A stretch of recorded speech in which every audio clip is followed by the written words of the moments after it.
We're live. Excellent.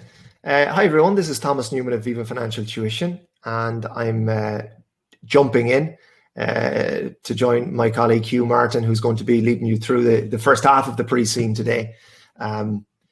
So hope you're all keeping very well. And okay, you can see there are people popping in. There's a chat functionality in this webinar to the right of the webinar, and I can see some of you are making use of that. So good morning, good evening, wherever you are, with people from all over the world here. Very, very impressive that you're taking time out of your Saturday to join us. We're very, very happy with that. So look, before I hand over to Hugh, I just want to talk about what the course that Viva is putting on for the SCS involves, because this is just the first session today of 13 live sessions and workshops that we're going to be doing. So what I'm going to do is you'll just have to bear with me for the next 5 minutes while I explain what's involved in this course. So I'm just going to share a PowerPoint with you. 1 second. Okay.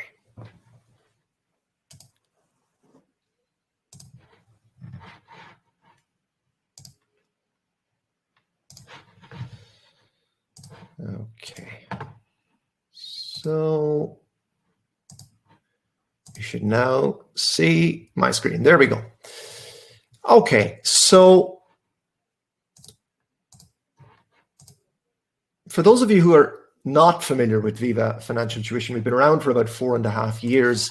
And in that time, we've kind of specialized in the case study. We've analyzed about 48 of them over the last 4.5 years. In that time, we've served about 7,000 students, all sorts of students, from world prize winners like Andrew there at the top of the slide. You see the quote from a former prize winner of ours, to students facing very, very trying circumstances. So we've got a great variety of students. They seem to like what we do. So the most recent classes we've been doing have received very, very good reviews. We carry out post-course surveys, and we scored 4.7 out of 5. Recently for our classes. We're SEMA specialists, so we only focus on the SEMA qualification. While it's the trend now, I suppose, that all of these classes are being done online due to the situation we're all living through. We were actually born online. So when we started out, we were an online tuition provider. We are still proudly an online tuition provider, and that is the intention for the long term. So what that means basically for the student is that we've been able to produce stuff of high quality for prices that are well below the market averages. And very recently, good news, we won a prestigious award. SEMA rewarded 6 tuition providers worldwide at the end of 2020 with the Global Pass Rate Excellence Award. And what that means is that Viva's courses, the students that took those courses, achieved in excess of the average pass rates for SEMA. So only 6 online or 6 tuition providers made that list. So you'll recognize plenty of those names: Kaplan, VPP, HDFT, First Intuition, and Wisdom. Viva joined that list. So we're very, very proud of that particular achievement. So the tutors that we will have for the SCS course, I'm only making a very brief appearance. I won't be involved in the coaching or teaching for the remainder of this course, but you're in very, very capable hands. Hugh Martin, who will be leading you through today's session, is a former SEMA prize winner, so a case study prize winner, so he knows what it takes to get through this particular exam. Hugo Newman is the co-founder of Viva, and he's our industry expert and our E-expert, so he'll be handling a lot of the industry analysis and the E3 applied webinars that we do.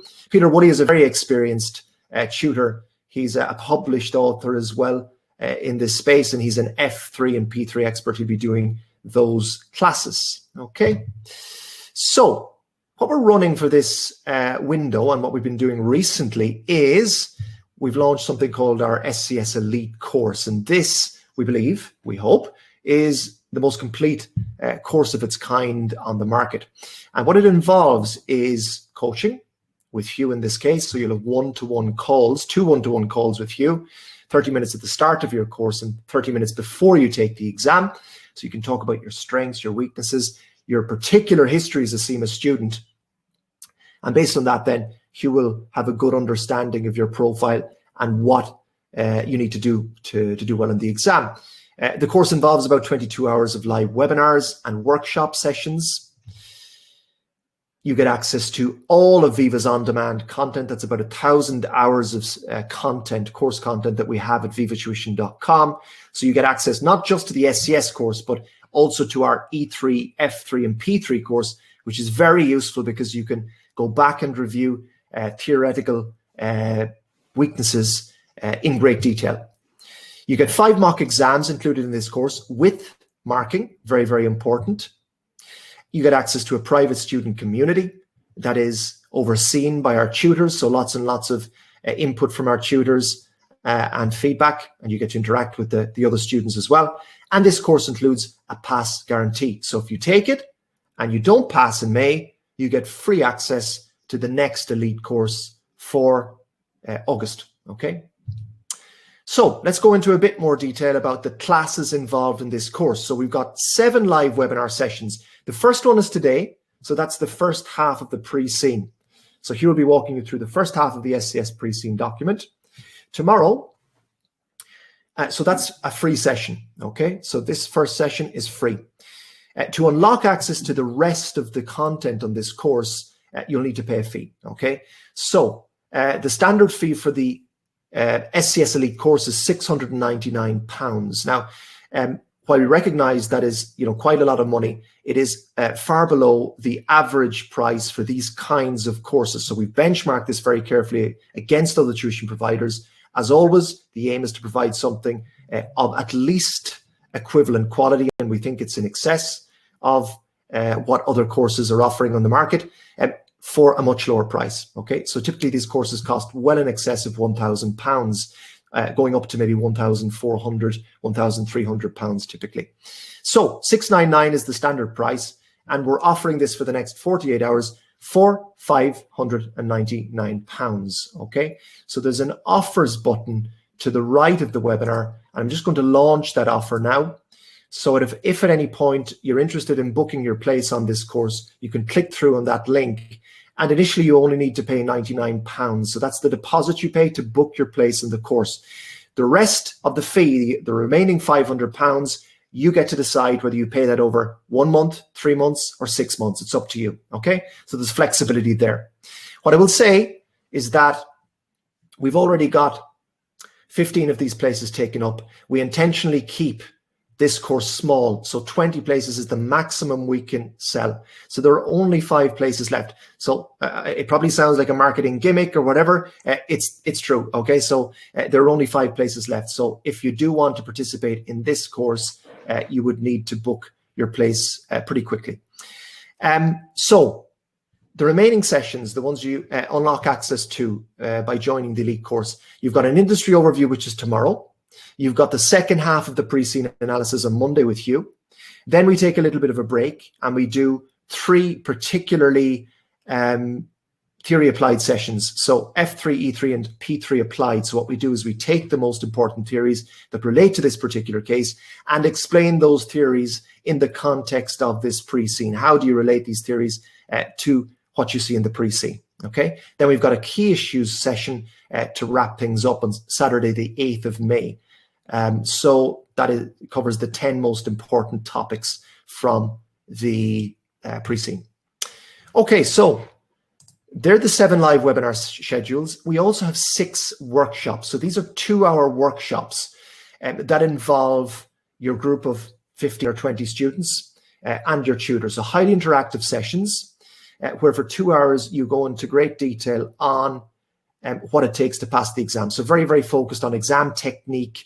And you can see the titles of the different sessions there, an overview of the exam and the marking process, how to apply theory and come up with ideas for answers, what a good answer looks like, what a bad answer looks like, how to manage your time, highly practical sessions, and they're 2-hour sessions.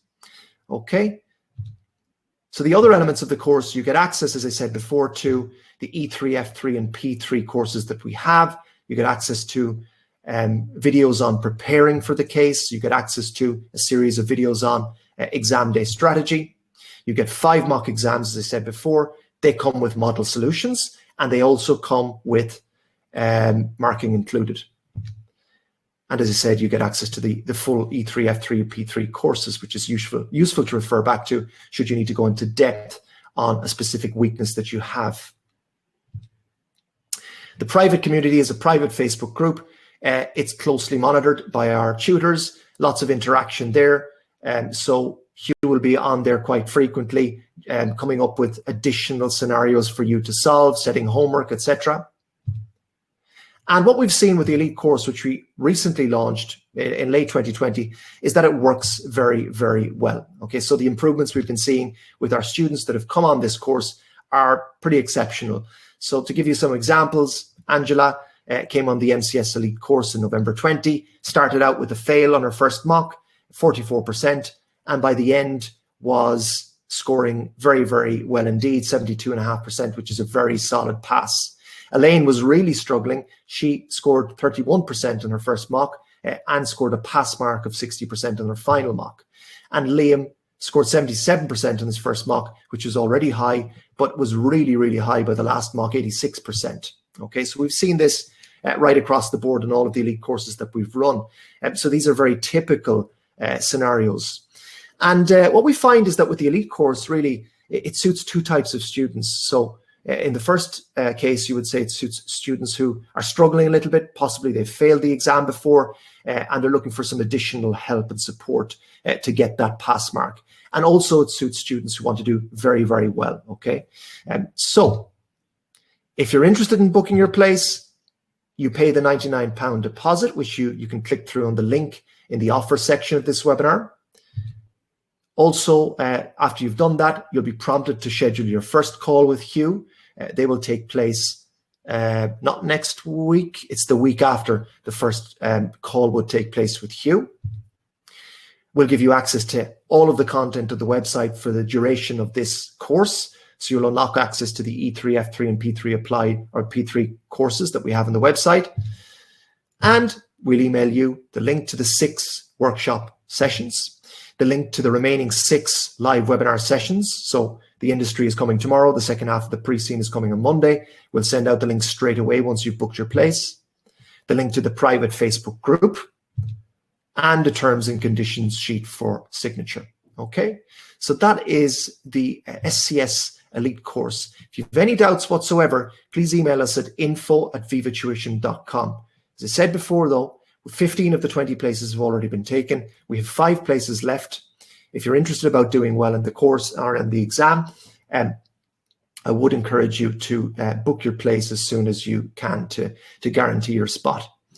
Okay, so that's one great option for the SCS exam. Now, Viva has other options. So we've got something called All Access, for example. If you don't want to go for this course, there's something a little bit less involved. So you wouldn't get one-to-one calls, and you wouldn't get marking services included, and you wouldn't get the workshops, for example, but you would be able to get access to all of the content at Viva. You would get access to the 7 live webinars, the industry analysis, etc., with something that we have called All Access.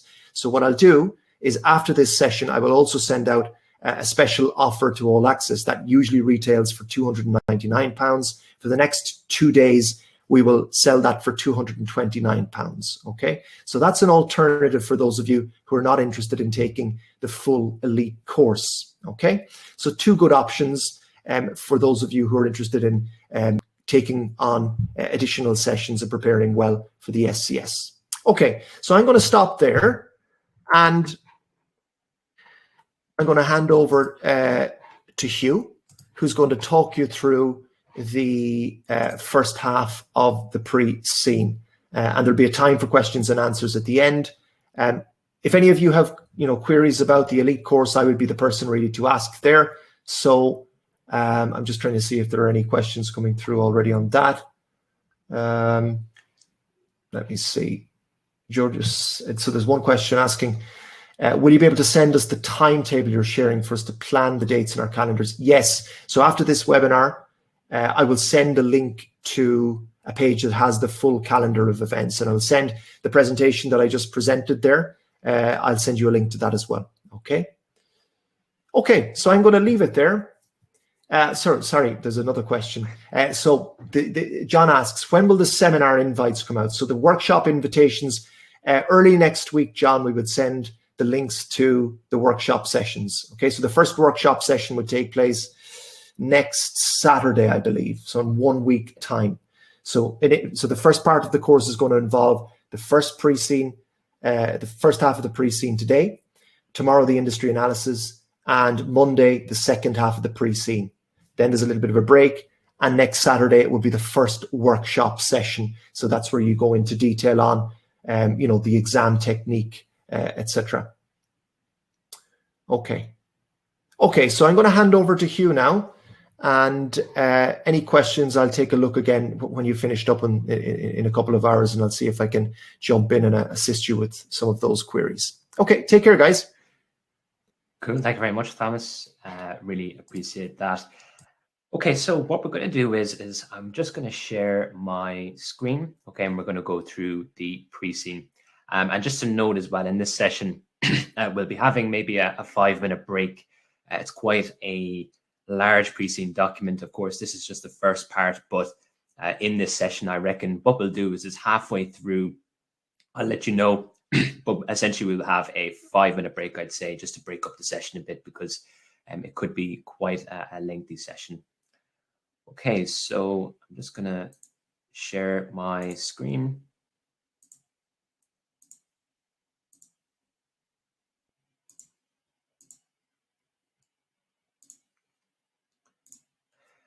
Okay, so thank you very much for joining me for this session. This is the pre-scene analysis for the SCS paper for May-August 2021. Okay, and the name of the organization in this particular case is Airfield. Okay, so just to give you a small bit of information before we even go through the pre-scene document, it is essentially an airport organization. So it's an organization that owns different airports, and we'll get into detail around those airports, where they're located, the size of them, etc. Okay, but just to give you a little bit of information before we even start. Now, interestingly, SCMA have given us some information on the cover page here. Now, we're not going to spend too much time on this, but I just want to kind of run through it very briefly, because this is the first time that they've put these kind of statements on the cover of the pre-scene document. So this is a statement in regards to COVID-19, and it's just to give you some guidance in relation to whether or not you should mention COVID-19 in your answers. Okay, so the statement says the pre-scene and the case study in general, while aiming to reflect real life, are set in a context where the COVID-19 pandemic has not had an impact. Okay, so that's really important. Obviously, COVID-19 in the real world has had a drastic impact on air travel and the airline industries and all the different organizations involved in air transportation. So in the real world, yes, it's had a dramatic impact, but in this particular case, we can assume that it hasn't. Okay, and the kind of bottom statement there says, in most cases, however, candidates may find it helpful to assume that there are no restrictions to the movement of people, goods, or services in place. So in this particular case, we can kind of ignore COVID-19.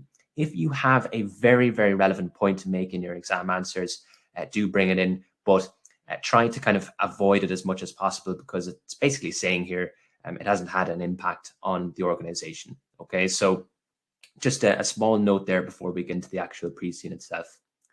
So as you can see, the company is called Airfield, and this is basically a table of contents. You will see here that the pre-scene document is quite large, okay? And there's a lot of information around the airport industry in general, some of the mechanics, because it's quite a complicated industry. And then there's a piece about Airfield, and then the financial statements, the risks, the board of directors, etc. Okay, so we'll get to go through all of this, but here is a table of contents, just giving you a basic summary of everything that's to come.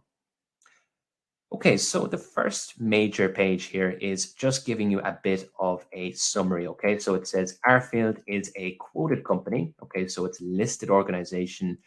What are the benefits of that? Well, greater access to capital, increased reputation. Okay, what are the drawbacks to being a quoted organization? Well, you have a lot of pressure from shareholders, okay, which we would be aware of from our F3 studies and also P3 as well. And there's an increased need for governance and legal compliance as well. So there's rules with publicly listed organizations. Okay, so there's an increased amount of compliance that comes with being a quoted organization.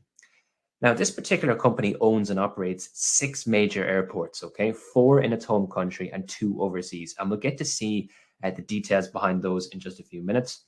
You're a senior manager, okay, so what does that mean? That means that you have a long-term strategic focus. You have to show leadership, okay, to a certain extent. You deal with the board, so you give advice on governance issues very often at the strategic level. And you have to understand the wider commercial context, okay? So at the MCS level and certainly the OCS level, you wouldn't have had to have as much of a wider view of the issues that are facing the organization. But at the strategic level, it's expected that you would understand the wider commercial context, okay? And we'll have a look at that as we go through the pre-scene.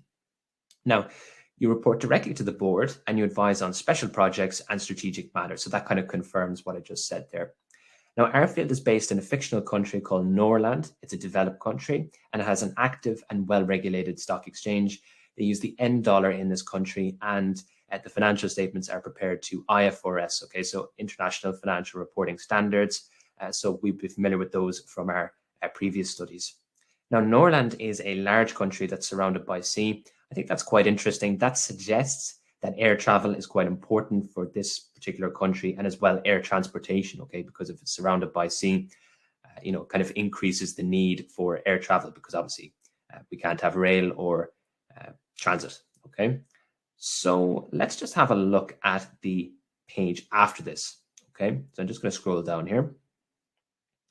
And as you can see, we get a bit of a summary around airports and air travel. Now, a lot of this information is quite useful to understand the airport industry, okay? Some of this you may already be aware of, some of you may not be. It doesn't really matter, because this just gives you really, really good information that you may be able to kind of bring into your exam to show that you're applying your answer, okay? So this is really, really useful information. As we go through this, again, some of this you may know already. CIMA have to make the assumption that people, have no prior knowledge of the airport industry, okay? But a lot of this you would know from just going on flights. If you're going on flights for business reasons, or maybe you're going on holidays, you would be familiar with a lot of this information. Okay, so airports provide the necessary facilities to enable commercial air travel by passengers, and as well the transportation of freight. So you may not be aware of that, but it's kind of a dual role, okay? So it's not just passengers, that's what we would commonly associate with airports, but also the transportation of freight is very, very important. Now, airports, as you would expect, they generally occupy very large sites, okay? And this is what's comprised of those sites, okay? The first is a runway, and this is basically where, airplanes take off and land. And very often a runway is a large strip of land. So perhaps you've seen a runway before in the past. You'll know that it occupies quite a large amount of space. And what that would suggest in terms of the makeup of airport organizations is that they're non-current asset heavy. Okay, so they have lots of non-current assets, buildings, land, equipment, hangars, all these various different things. That would suggest that an airport business is going to be quite heavy in terms of its non-current asset base, which means they have lots of assets to use for collateral if we're looking to maybe get debt finance. So these are all the different things we should be thinking about as we go through this pre-scene document. Now, taxiways and aprons. So an apron is essentially a technical term for where planes are parked. So it's like a car park almost within the airport for individual aircraft. Okay, so that's basically what an apron is. A taxiway links different parts of the airport together. So if you have a plane and it's going from the apron onto the runway, it would travel through the taxiway. Okay, so it's like a kind of a path for the airplane to follow going through the airport. Okay, so that's basically what a taxiway and an apron is. Okay, as well, passenger terminals. Okay, so as it says, airport terminals provide all the facilities required to process departing passengers and their baggage as well, making sure that they get to their planes. And also it has the facilities required for arriving passengers. So it's basically there to facilitate getting passengers onto the airplanes and also facilitating people coming out of the airplanes into the airport. Okay. We also have freight terminals. So there are special terminals for just freight. So air freight is basically cargo that's been transported from one region to another region. As well, we have hangars and maintenance facilities. these are important. So, within the airport industry and the airline industry and the air travel industry, it's really important that we're abiding by regulations. Okay, it's quite an arduous industry in that there's a lot of rules, there's a lot of regulations. Okay, it's highly regulated, and very often you'll find in the real world there's a lot of safety regulations in relation to aircraft. Okay, so having hangars, maintenance facilities, really, really important, making sure that we're constantly repairing, checking, making sure that aircraft is safe. So aircraft require repairs and routine maintenance, as we said. And most airports, they have hangars, which are basically very large buildings that you can put an airplane in, and then you can fix the airplane within that building. Okay, so it's basically like a massive garage for a aircraft. Okay. Now it's also noted here that the areas of apron. So remember, the apron is basically like a parking space for an airplane. They can be set aside for smaller repairs. So we can also carry out smaller repairs without blocking the movement of other aircraft, as it says there, within an apron. Okay, so this is just important again to think of from the perspective of P3 risk management. Ensuring safety and compliance with regulations, really, really important, not just from a legal risk perspective, but also from obviously a reputation risk. All the other different components of risk management are kind of factored in here. So there's a lot of risk management that goes on in airports. Okay, so there's two main categories of commercial airport. Okay, the first is a hub airport, and I just want to kind of suggest to you, okay, before we even read through this, a real world example of a hub airport is London Heathrow. So perhaps you've flown in or out of London Heathrow. It's a very large airport based in London, obviously in the UK. And this is sort of a classical example of a hub airport. Now, there are others as well, which we will talk about in a few minutes, but this is kind of the gold standard, I suppose, as to what a hub airport is. So a hub airport is basically a main base for one or more airlines, okay?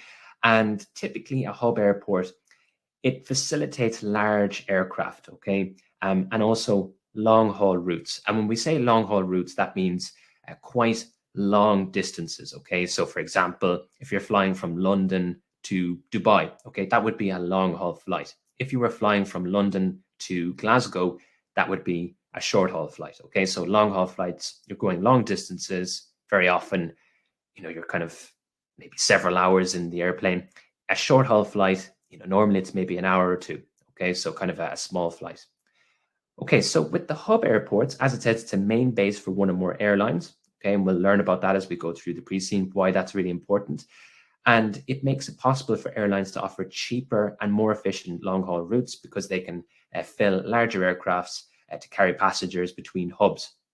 Now, in this particular case, in this pre-scene, Norfly is basically the airline that has a main base at Capital City International Airport. And just to give you a very brief idea, Capital City International Airport is actually owned by Airfield. I know we'll learn a lot more about that at a later stage in the pre-scene.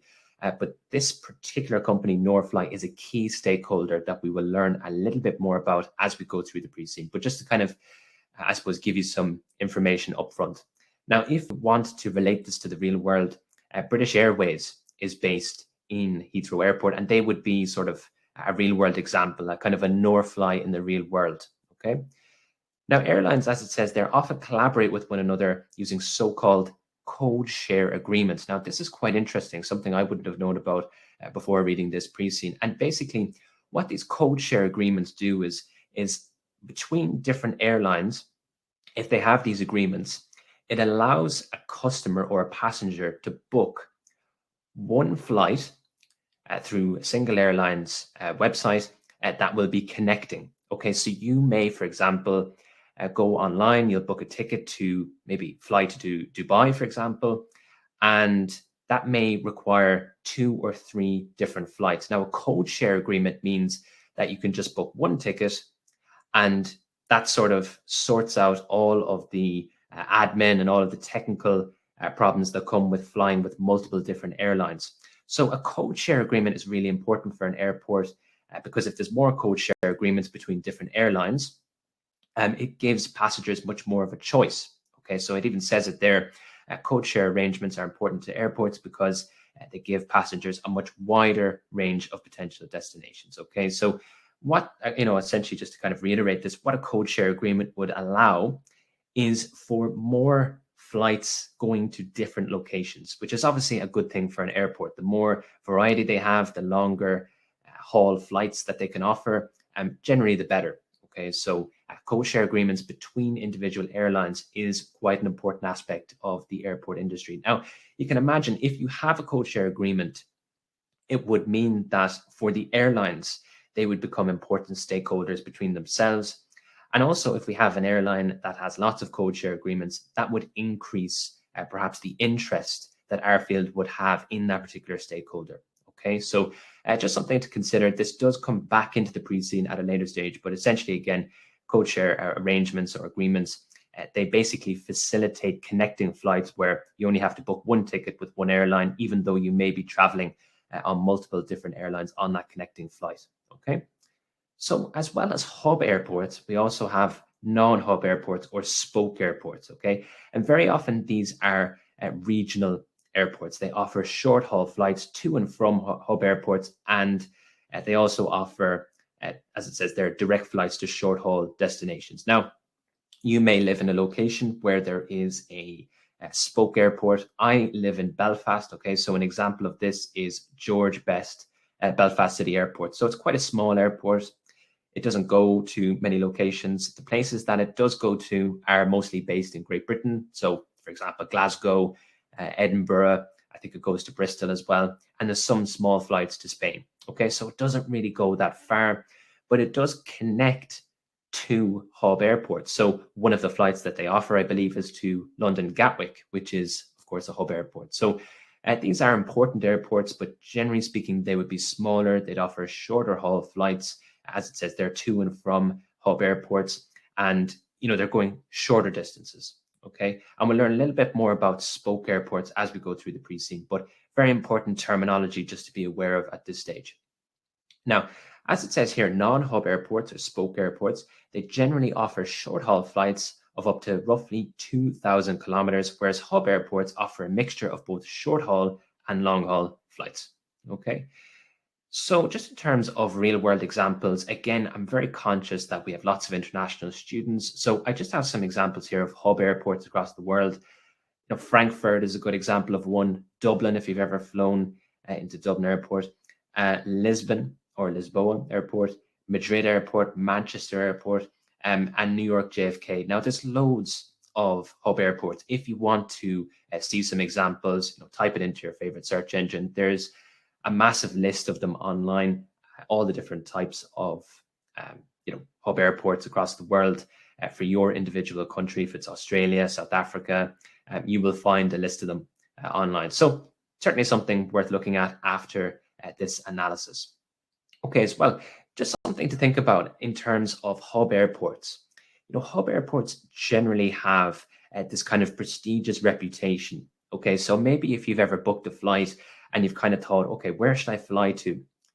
Very often we think about the main airports in the places that we're going to. So say, for example, if I'm booking a flight from maybe Dublin to Paris, there's lots of regional airports around Paris. But generally speaking, you would like to fly into the main airport, which I believe is Charles de Gaulle. So, there's a bit of a reputation that these hub airports have, a degree of prestige that these airports have. And I think that's important from the context of risk management, reputation risk, and certainly some of the E3 topics as well around strategy. So we have to kind of take into consideration that the hub airports, generally speaking, they have this good reputation to uphold and they have a certain level of prestige. Okay.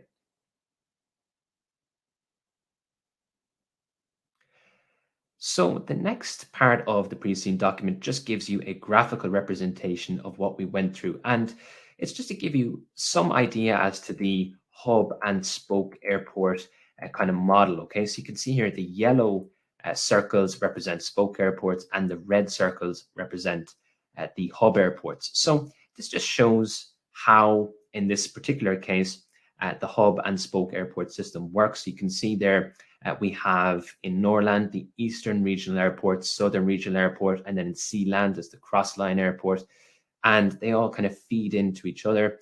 and also into Capital City International. And then from Capital City International, you can go to Farland International Airport, where they have 3 spoke airports. Now, what this shows me is that it's very important for people that live in regional areas that there are hub airports in their country so that they can travel internationally. You can see there from Capital City to Farland, you would need a flight from Capital City International to Farland International Airport. So it shows how important hub airports are for a country, okay, which we will again come back to at a later stage in the pre-scene. This is just an example. There are some more airports suggested in the pre-scene that are important to know. Those particular airports that are shown in that graphical example are not that important. We will be learning about the airports that Airfield owns, and those are quite important. So that's just a graphical example. You don't have to worry about it too much. Okay, so flight operations.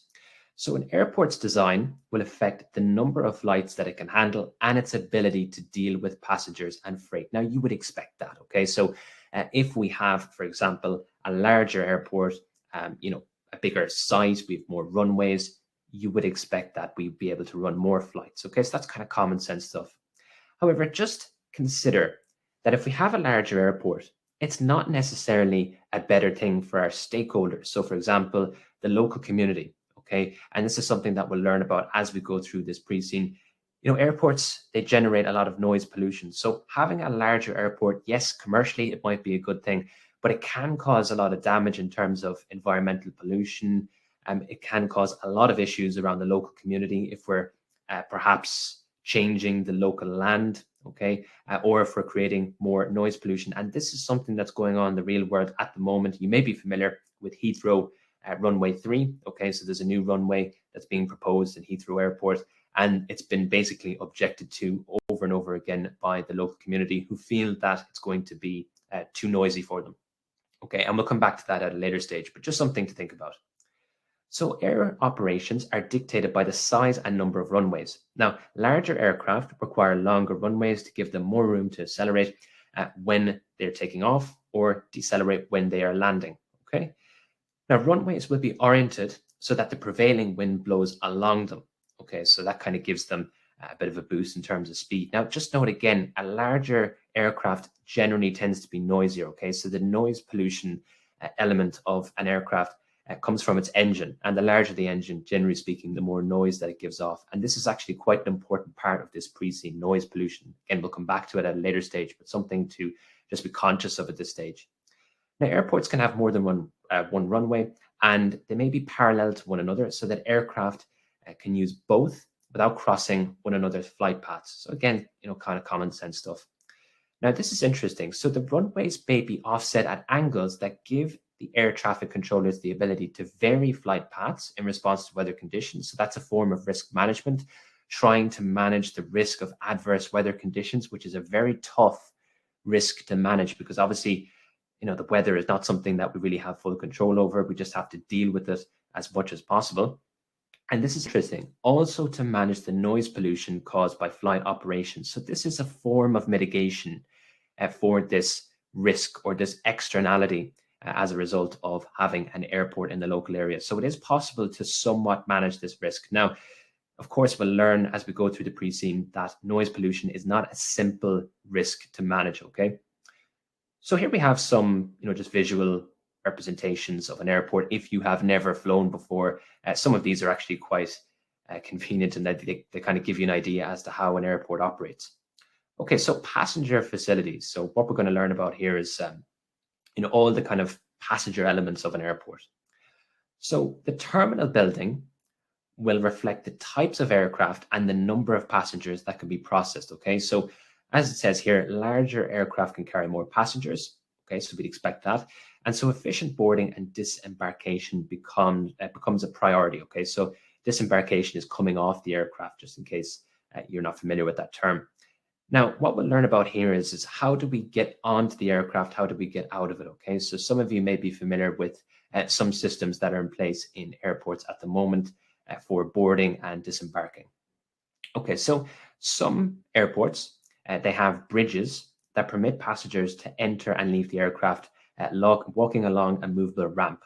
Okay, so basically what this does is it connects the terminal building to the aircraft, and you just walk along a ramp. And if you've ever used these before, they're quite convenient. Okay, so they're generally speaking more efficient than other methods of getting on an aircraft, and it says it actually here inside the pre-scene. Because the alternative is, of course, basically getting a bus up to the aircraft and walking up a set of mobile stairs. Okay, so there's two main ways of getting on an aircraft, as it says here. The first is walking along a ramp, and the ramp is connected from the terminal building into the aircraft. And then the other method is that you walk up a set of stairs, and very often you have to be transported by a shuttle bus to the stairs. You get up into the aircraft, and that's that. Now, it is said here that it's more efficient to use the kind of ramp that connects the terminal to the aircraft. And you will see with more of the kind of premium airlines, they tend to use that system. Okay, it's a bit more convenient for customers as well. And also think of the environmental impact. It's better that we use the ramps in theory, because we don't need a shuttle bus to get to the aircraft. So again, just things to think about in terms of non-financial performance. So from F3, GRI, IR, it would be better for us to not use shuttle buses. Of course, there is kind of an environmental impact associated with that, but it might only be small. Okay, so just something, again, a small consideration perhaps. So arriving and departing passengers, they enter and leave the terminal building using entrances and exits. That's referred to as gates. Okay, so perhaps you're familiar with that term. It's like almost a bus stop. Okay, so a gate that you have to get to if you're looking to leave or come into the airport. Okay, terminals are designed to encourage the safe, and I think these are important words here, secure and efficient flow of passengers. Okay, so that's their main goal. And departing passengers, they must carry a boarding pass in order to proceed through airport security, and also that they can board their aircraft. Now, technically speaking, this is a form of internal controls. Okay, so from P3, you'd be very familiar with internal controls. This is somewhat of a physical control. Okay, so it kind of stops customers or passengers from getting on an aircraft that they shouldn't be on. Okay, so getting on the wrong flight, that's obviously an important internal control. And as well, it's also a control that helps to facilitate this safe, secure, and efficient flow of passengers. Okay, so the layout of terminals and the fact that they need a boarding pass is a form of internal control in theory. Okay, so again, just linking this back into our syllabus content. Now, as you can see here, and this is something that's certainly more of the case now than it was many, many years ago, is that boarding passes can often be downloaded to mobile phones by app. Okay, and you know, very often you'll see if you go into an airport, most people these days tend to use their phones with their boarding passes on it. And there's what's known as a QR code. So you just put your QR code up to a turnstile, or you give it to a member of staff.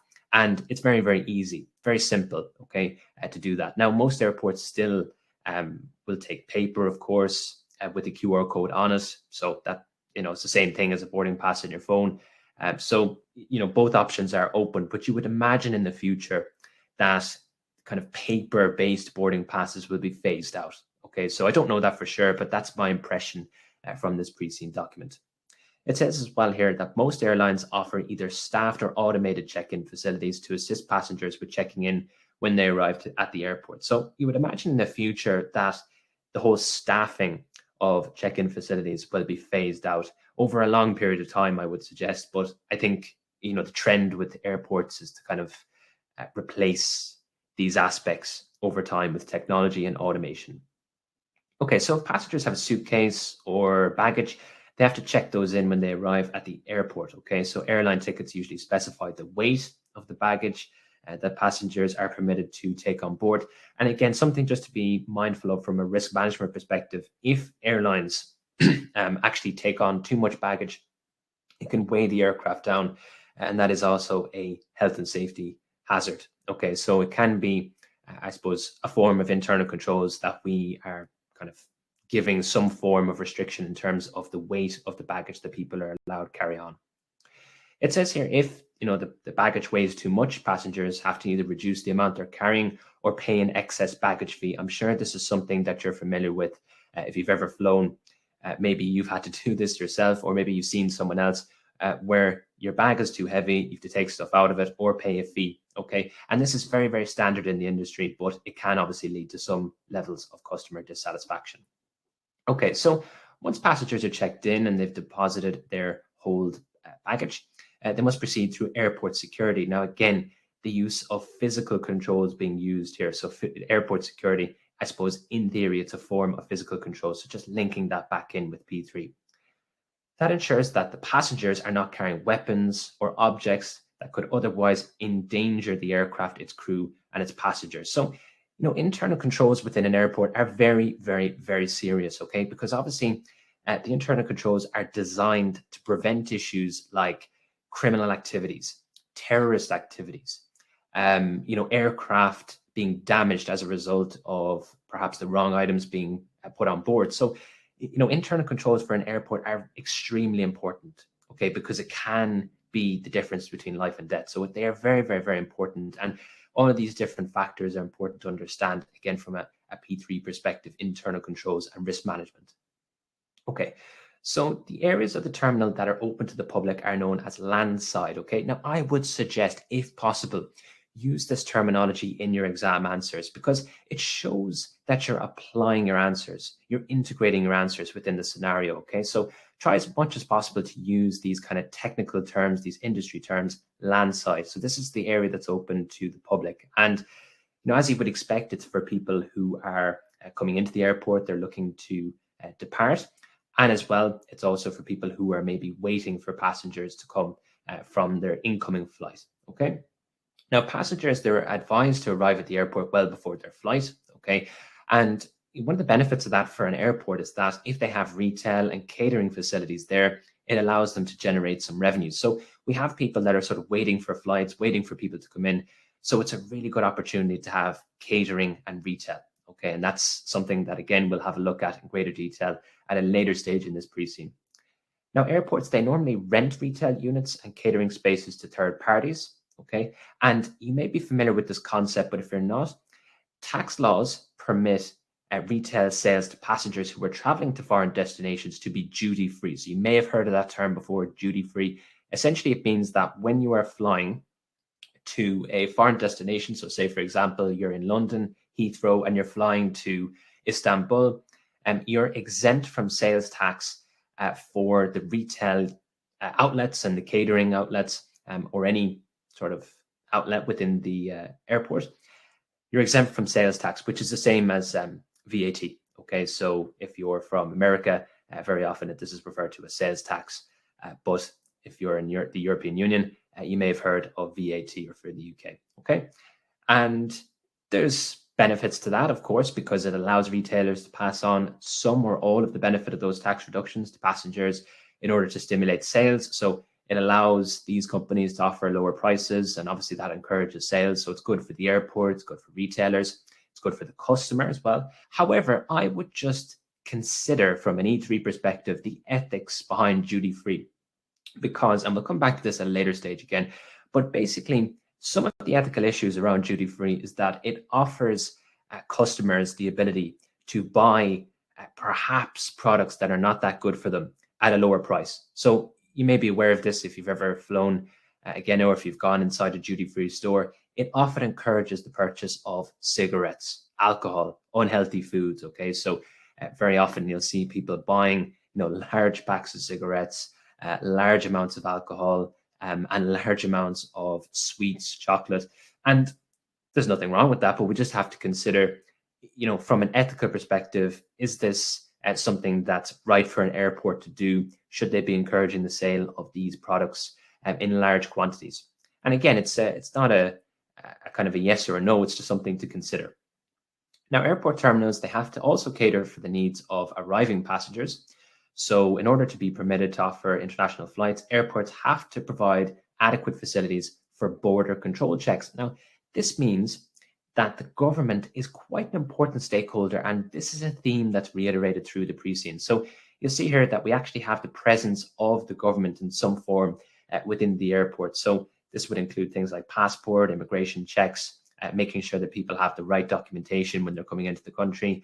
As well, baggage is checked for perhaps prohibited items, okay? and as well that any import taxes are paid. So if you have flown internationally, you'll know that the government play quite an important role within an airport in this particular regard, because they check to see, do people have visas? Do they have the right documentation coming into the country? And also, is their baggage containing any prohibited items? Okay, so there could be banned items.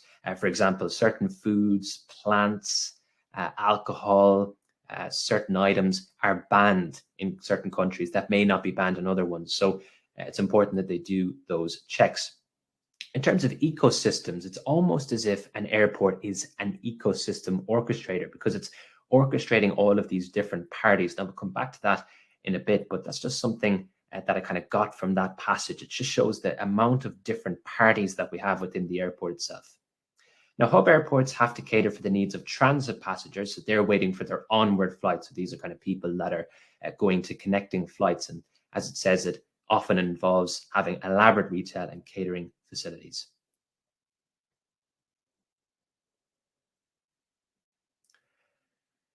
Okay, so in terms of boarding passes and identification, so this is quite interesting. And again, we see some terminology being used here.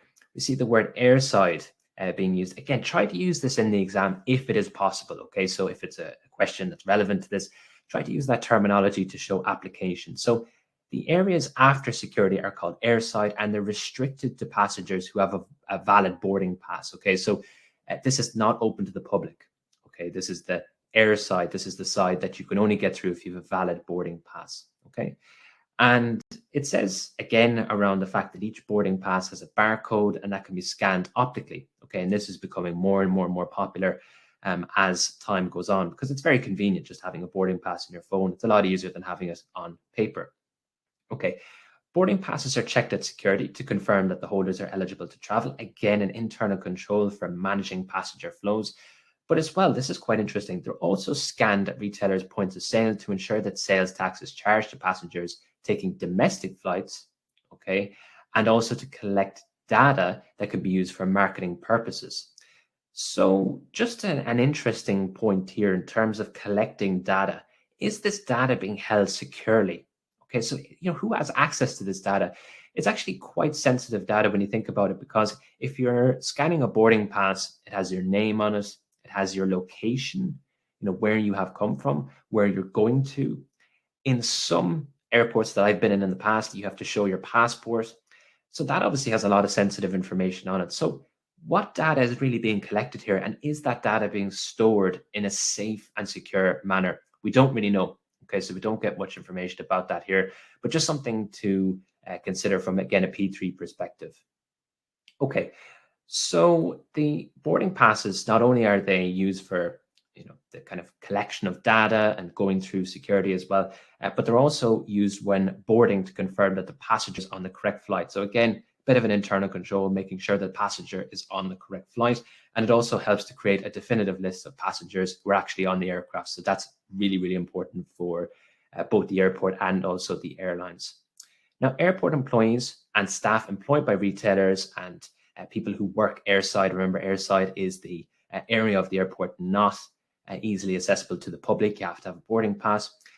They pass through security. They must pass through security, and they must wear identity badges issued by airport security. So this is a form of internal control. So, locks, there's locks in the airport. You can only open them with these passes. So as the kind of picture suggests there, these are the types of locks where you have to hold up a badge or hold up a kind of an identification card up to a panel, and then it opens the door. So this is a form of physical control. Okay, so it's, again, relating it back to P3.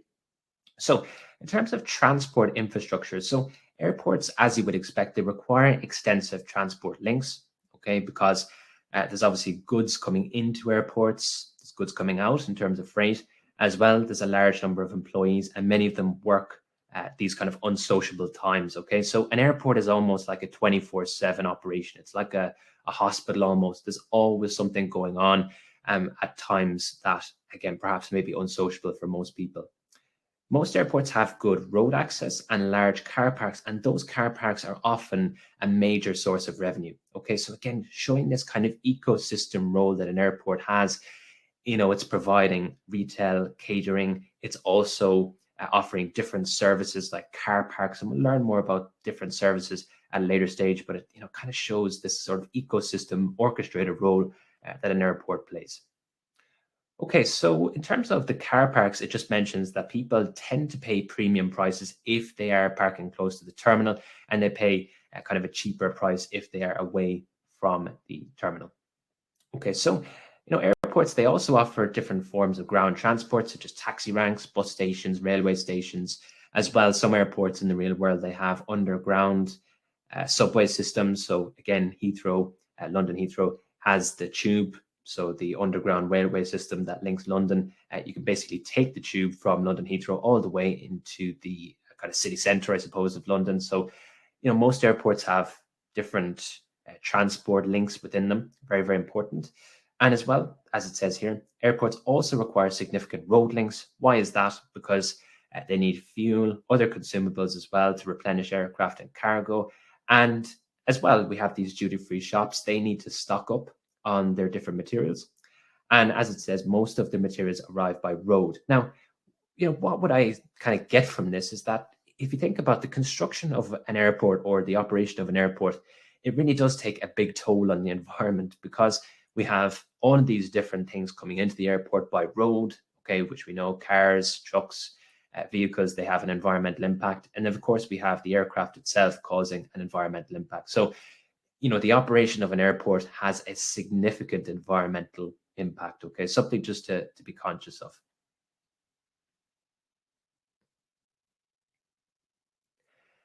Okay, so in terms of logistics, airports require extensive and sophisticated logistical support in several key areas. And, this is quite interesting. This really gives us a good idea as to what it is that goes on inside airports that perhaps we may not be aware of.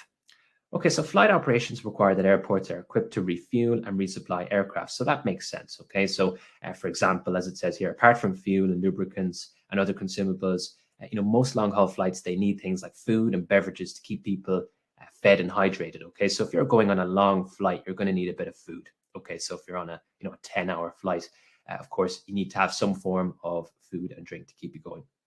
Now, airports, they must be equipped to meet these requirements in an efficient and cost-effective manner.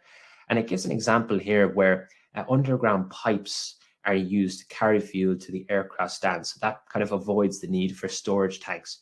Now, just when I was reading this, I thought, perhaps that creates a degree of risk, okay? And it also shows that the airports typically have a lot of non-current assets. So running underground pipes for oil, that would cost a lot of money in terms of construction. So it's, again, just another thing to think about in terms of airports. They tend to have quite a lot of infrastructure. They're non-current asset heavy, and this just kind of reiterates that. Now, in terms of having this underground fuel pump, could be a risk if it's ever maybe set on fire, if there's any issues. Again, that could cause a devastating impact for an airport. Now, hub airports, they also have these industrial kitchens because remember, they facilitate these long-haul flights. So, of course, they have to have some form of catering within the airport so that the different airlines can have food brought into them, into the airplanes. And it says that these are leased to specialist third-party catering companies. So again, more organizations operating within the airport. They also offer a further source of revenue, which we'll learn about at a later stage. Now, the kitchens prepare meals in accordance to each airline's menus. So you'll know yourself, different airlines have different types of food that they offer. Some of the more luxury airlines tend to offer better food.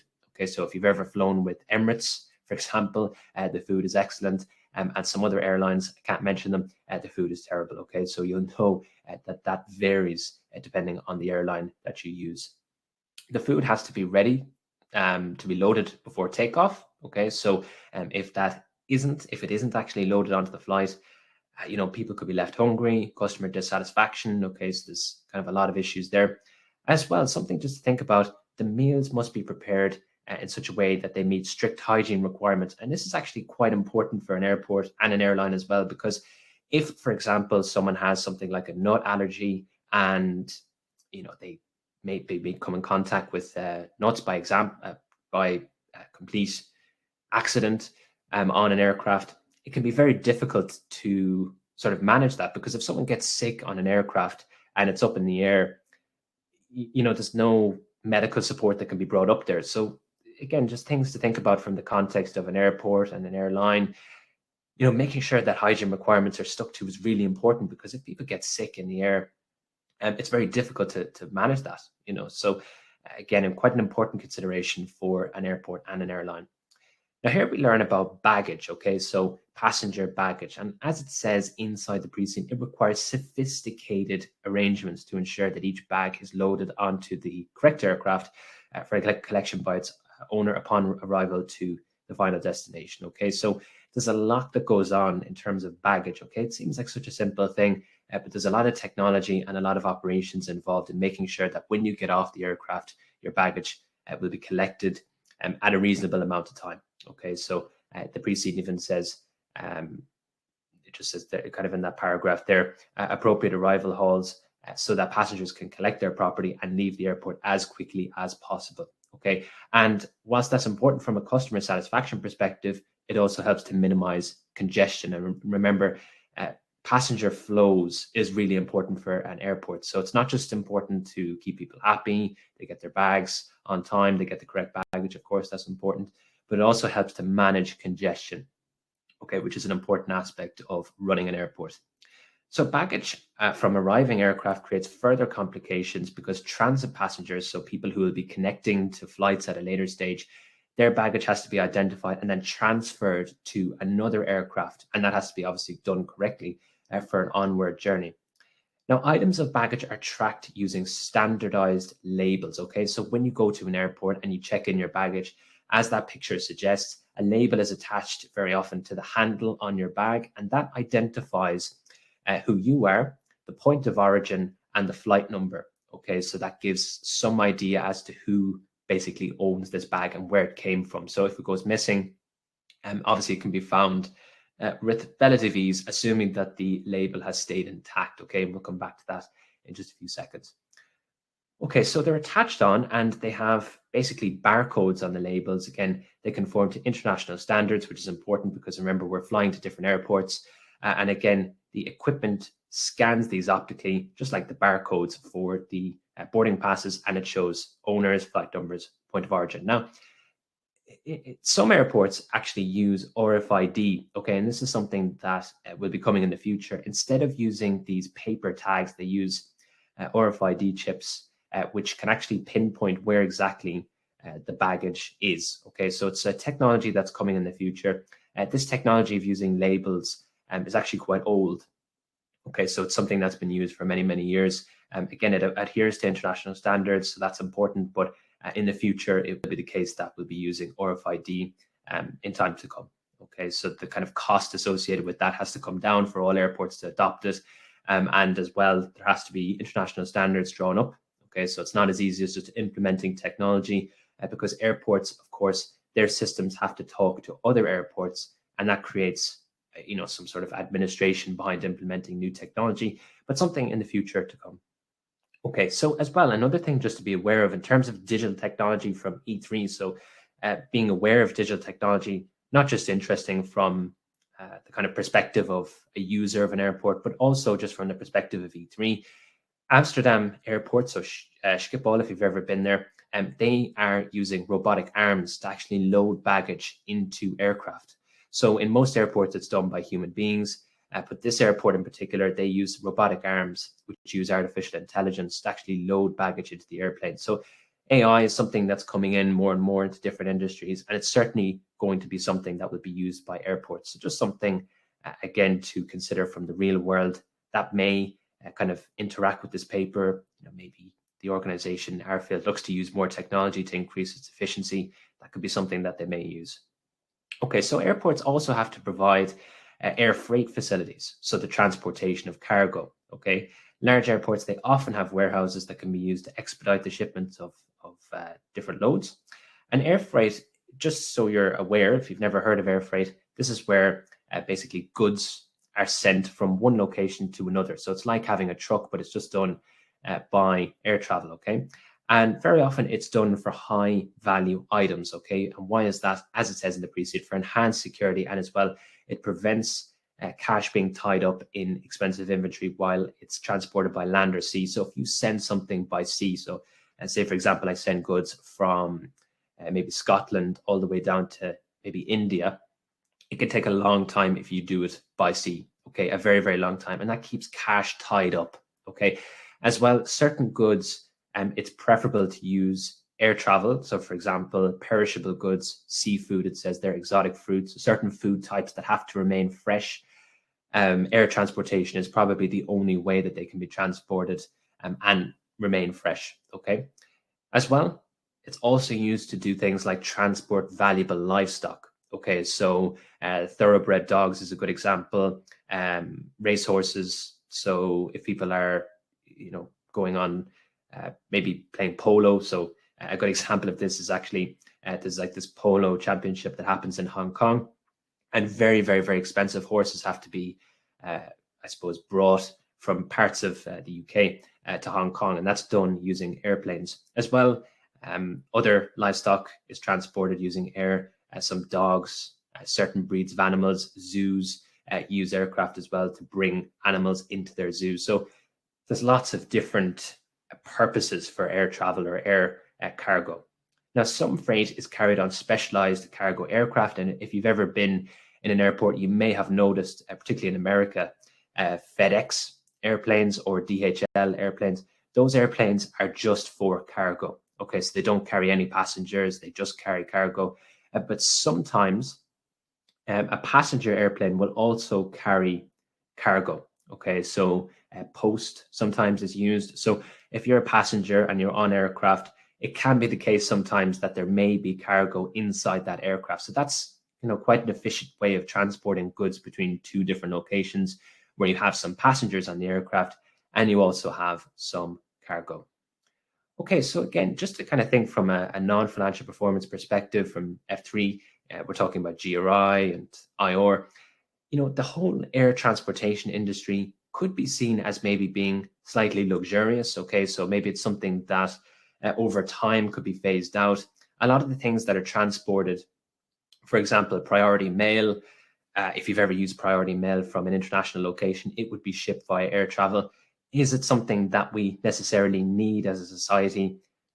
It's debatable. Okay, so again, from a kind of an ethics perspective, GRI, IOR, there's some things that have to be transported by air. Some things don't have to be. It just is quicker. Okay, so again, just a kind of a consideration to have from an IOR, GRI ethics perspective.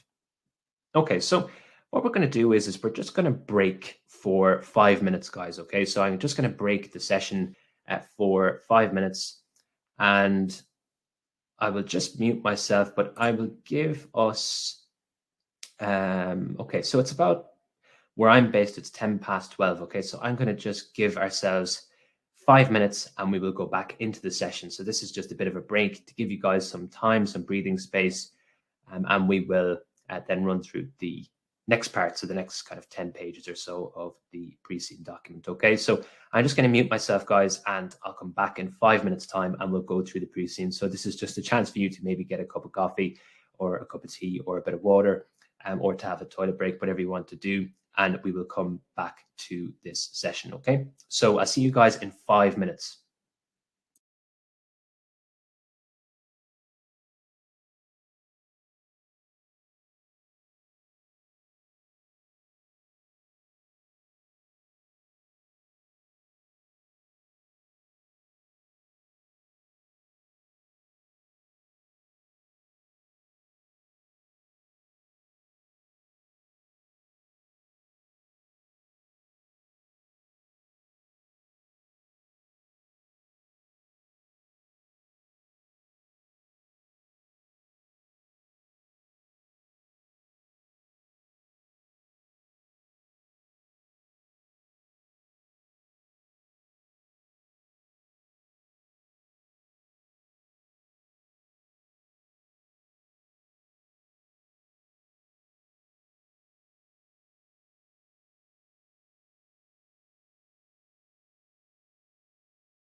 Okay, everyone. So I'm back. We will go back into the session in just a minute. I just wanted to just have a look and see if there's any questions from anyone, any immediate questions that need to be answered from different people. Okay, so I see Thomas has answered a lot of your queries already, guys. Okay, so that's great. Yulia, I see your question there. How long does it take to receive the markings for one mock? Approximately 48 hours. Okay, so it depends on when you submitted it, but generally speaking, we have a turnaround time of 48 hours. Okay, so hopefully that helps you with that query, Yulia. There will be a Q&A session at the end. Okay, so we'll be able to go through all the different questions that you may have at the end of the session, and I'll be here for a good period of time where we can go through your questions in thorough detail. Okay, so okay, thank you very much, guys, for kind of waiting on me there. Okay, so we've had our kind of 5-minute break. I just want to double check and see, can you just type into the chat if you can hear me okay? Okay, so I've come off mute, but I just want to double check before I go back into this session and we cover the next 10 pages or so. And then we will have quite a lengthy Q&A session where you'll be able to put forward your questions and I'll answer them straight away. Okay, so just if you can, guys, just let me know if you can hear me okay in the chat box. If someone could just say, yeah, Hugh, we can hear you, no problem. Brilliant. Okay, Mohammed, thank you very much. Thank you very much. Okay. Right, so I'm going to go back into the document. Okay, so let's go back in.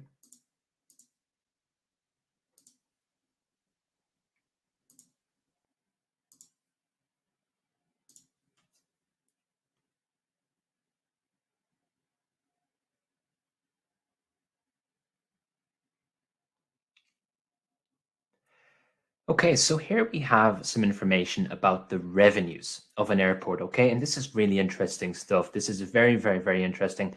And it definitely relates quite heavily to our field, okay? So I know we've been covering a lot of content that's just about airports in general, but this is really, really good information. Some information that you wouldn't expect, I suppose, from the airport industry. So airports can classify their revenues into 3 different categories, and they're kind of given some weightings here. Now, this isn't the case for every airport, but it's just some general weightings. So an airport would expect to make 56% of its revenues from aeronautical fees. Okay, we'll learn about what those are in a few minutes. Non-aeronautical fees make up about 40%, and then 4% is non-operating. Okay, so we're going to learn about these 3 different categories. But something that I find quite interesting here is the percentage of revenues that are obtained from non-aeronautical fees. Okay, and we'll learn what those are, but it's quite surprising the amount of revenues that are generated from that particular area. Okay, so what are aeronautical fees? Remember, they make up 56% on average of the revenues for an airport. Well, it includes landing fees. Okay, and as suggested, aeronautical fees relate to flying, airlines. Okay, that area of the business. So landing fees are basically a charge that's made every time an aircraft lands or takes off from the airport. Okay, the size of the charge is affected by the size of the aircraft, the time that it'll spend on the ground, and the facilities that it uses. So, for example, if an aircraft uses a bridge that we talked about, this ramp that customers or passengers use to get onto the aircraft, then that's a bit more expensive than, for example, using the terminal by bus. Okay. Now, as well, passenger charges. So what are these? Well, this is where an airline must make a payment for every passenger who arrives or departs on one of their aircraft, okay? And that charge is usually combined with the landing fee. Now, just to note that landing fees are a little bit controversial because they tend to encourage what's known as ghost flights. Now, we're going to talk about ghost flights in detail at a later stage, so don't worry about it at this present moment. But essentially, a ghost flight is where a flight operates with no passengers on it. And it's not good for the environment, and it's something that does happen in the real world, okay? But we'll come back to that at a later stage. But the actual structure itself of landing fees tends to encourage that in combination with something else that we will learn about at a later stage. Okay, terminal fees. This is where airlines must pay for the use of the terminal facilities. So remember, this is for the facility that allows customers to board and disembark onto the aircraft. And, you know, the basis by which these fees are charged depends on the relationship with the airline and its presence at the airport as well. So for some of the hub airports, they have more than one terminal. And in some cases, an entire terminal can be leased to a single airline. Okay, so if that's the case, then that particular airline would be a key stakeholder for that airport. Okay, so they're renting out essentially an entire terminal. So that's a massive piece of the airport.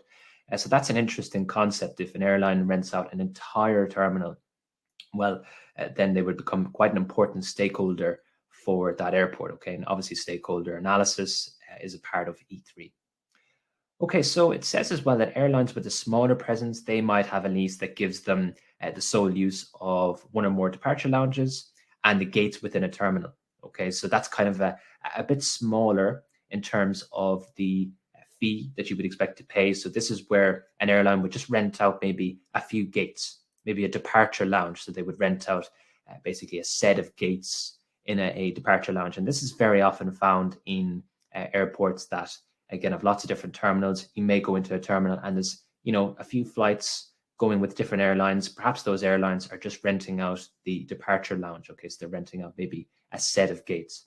Now, as well, it is possible for an airline to actually just pay an hourly rate for the use of a gate. Okay, and again, you do see this inside airports where, for example, an airline is just going to maybe one location. Okay, maybe it's a specialty airline. They may just rent out the use of the gate per hour. Okay, so for example, if you're flying to Jersey from London Heathrow, I think there's only one or two gates, okay, that actually do those flights to Jersey. Okay, so that's just an example of that.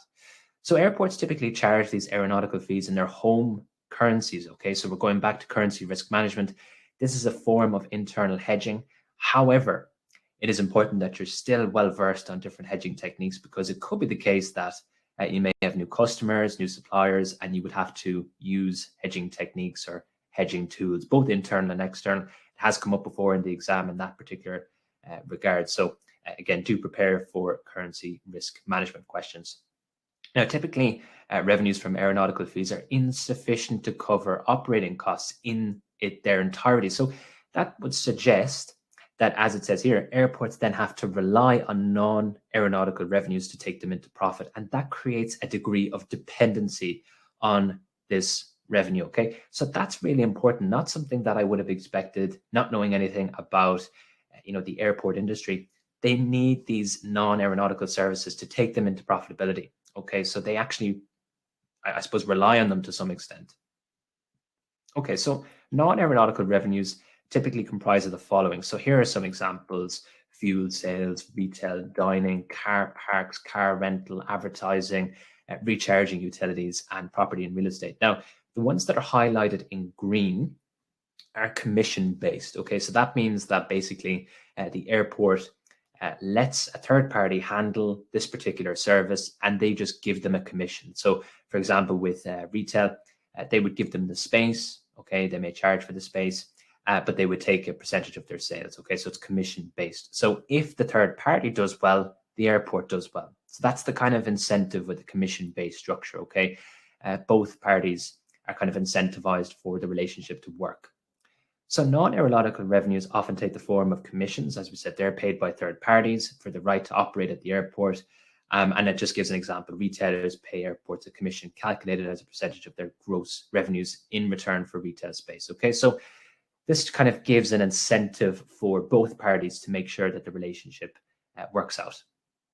Okay, so non-operating revenues, they include things like bank deposits, government grants, and subsidies.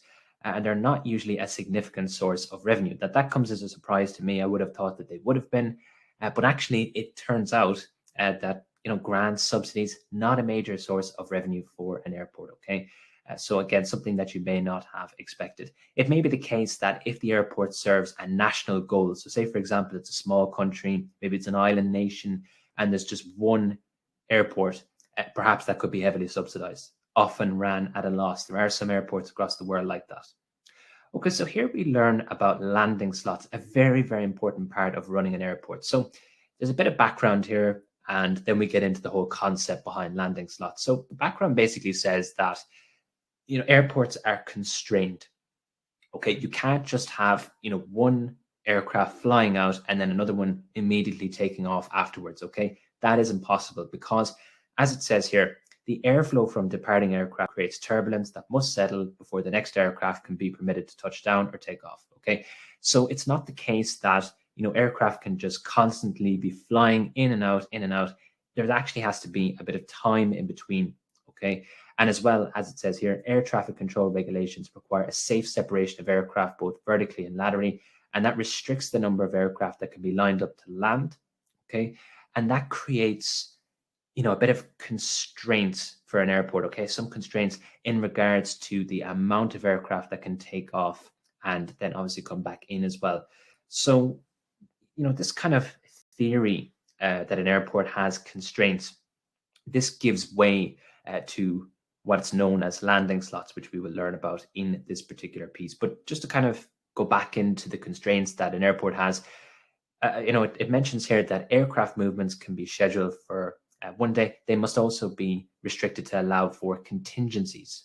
Okay, so what are contingencies for an airport? Well, adverse weather, this is probably one of the biggest ones. And in terms of managing adverse weather conditions, it's very difficult. It's impossible, obviously, to have influence over the weather. We just have to do our best in terms of managing our operations in line with what weather conditions will be.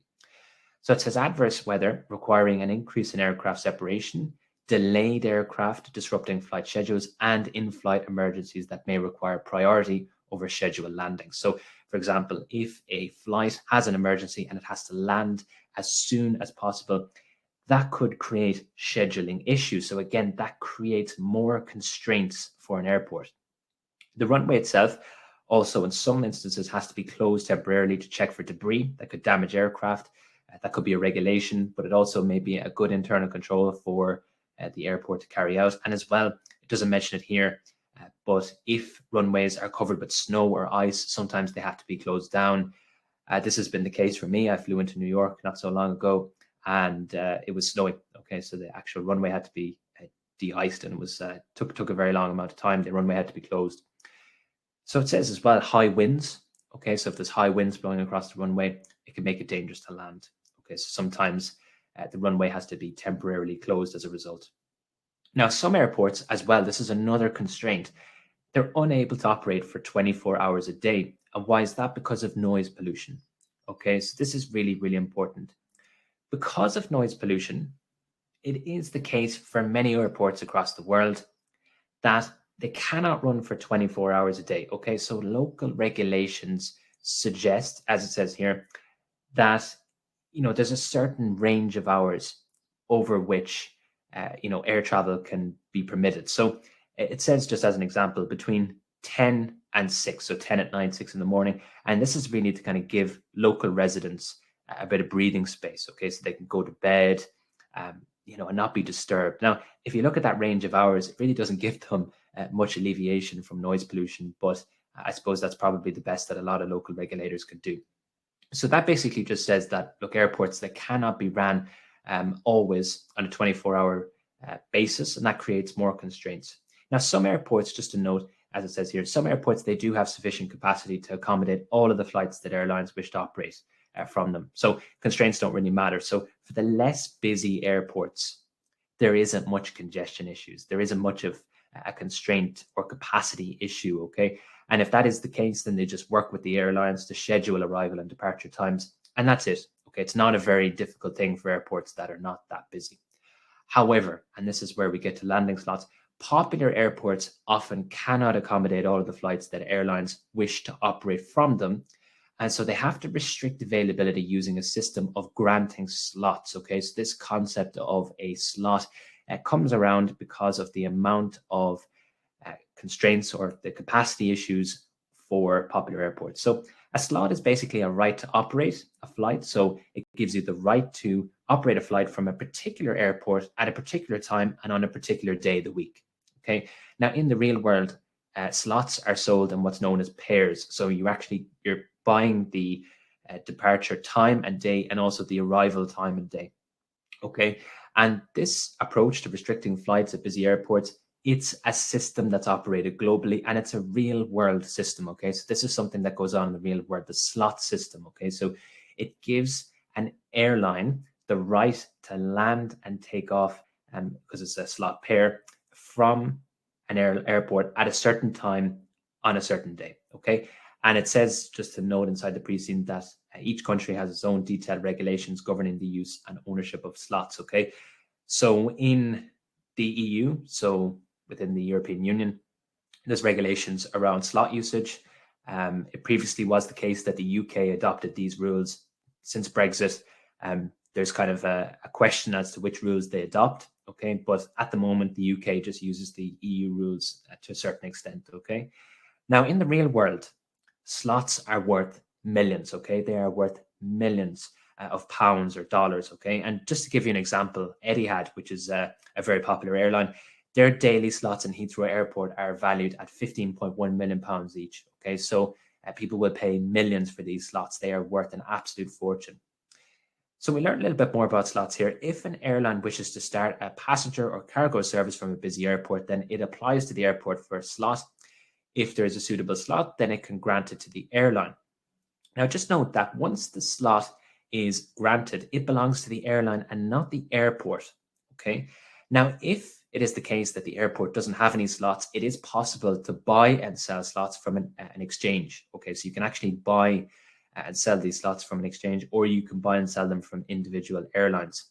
Now, this is quite a controversial part, this whole buying and selling slots in the real world. In the real world, as happened before, where if an organization, for example, merges with another one, so two airlines merge or one airline buys another airline, sometimes they can be forced to give up their slots. Okay, so this is a highly regulated area of the airport industry.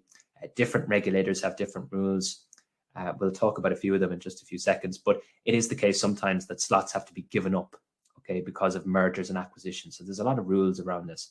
And that actually happened when IAG, which I believe is a Spanish company, bought Aer Lingus, which is an Irish business. When they bought the business, they had to give up some of the slots that Aer Lingus had, okay, because of competition rules. So if airlines don't use their slots, they can be withdrawn or reallocated by the airport. If an airline has no further use for a slot, then it makes sense to sell it before it can be withdrawn. And of course, it makes sense to sell it because it's worth millions. Now, some regulators in the real world, they use this rule called the 80% rule. Now, this isn't mentioned in the pre-scene, but just for your own knowledge, it's an industry norm to basically regulate that an airline must use 80% of its slot over the course of a 6-month period, okay? So that's generally speaking the rule. Now, it has been changed throughout the past for conditions like COVID-19, for 9/11, for the SARS pandemic as well, it was changed. So over the course of history, this rule has been changed, but generally speaking, it's the case that you use it or lose it, and you must use it 80% of the time over the course of 6 months. That's the rule in the EU, and it was the rule in the UK for a certain period of time. It may change in the future with Brexit, but that's just some real world information to help bolster your knowledge of slots.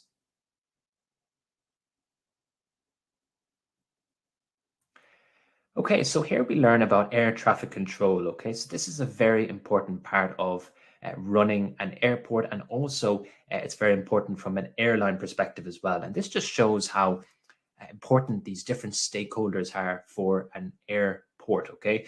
Because these different parties have such a significant impact on our operations. Now, air traffic control, just to give you a very brief overview, basically flights that go through controlled airspace, so basically flights that go through the air, they're managed by air traffic control systems, okay? So individual aircraft, they have what's known as a transponder, and you may be familiar with that term if you were watching the news many, many years ago with the missing flight from Malaysian Airlines. There was this kind of controversy about the transponder within the aircraft, where it went.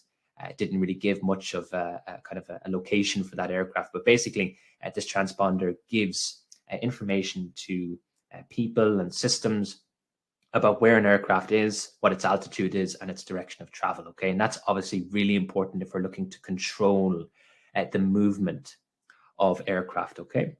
Now, safety regulations, again, regulations being brought in here. This is a highly regulated industry. Airports, air travel, airlines, okay? Very, very regulated industry. And it requires international cooperation as well, just to note. Restricts the number of aircraft that can be in the same block of airspace at any one time. So what this means basically is that regulations are in place and air traffic control is in place to prevent collision.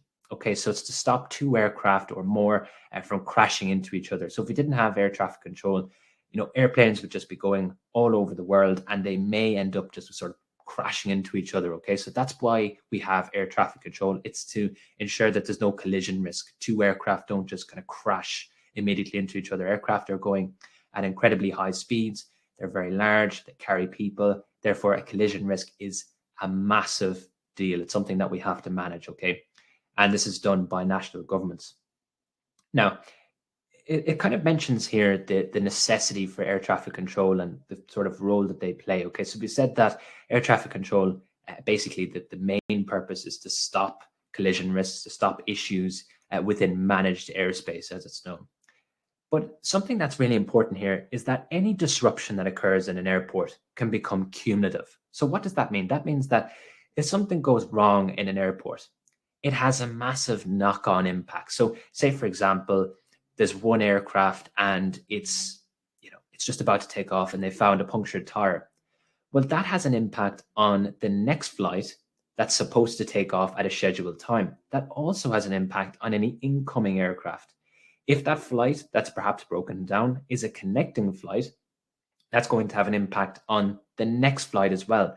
That could be taking off in a different airport. So you can see there, one small issue can have a massive set of implications, I suppose, for different aircraft, different areas of the airport. And it just shows that, again, it's really important that we manage any issues or any disruptions as much as we can, because the amount of impact that it has is substantial. Something small can end up becoming quite a large issue over this kind of cumulative way. Okay.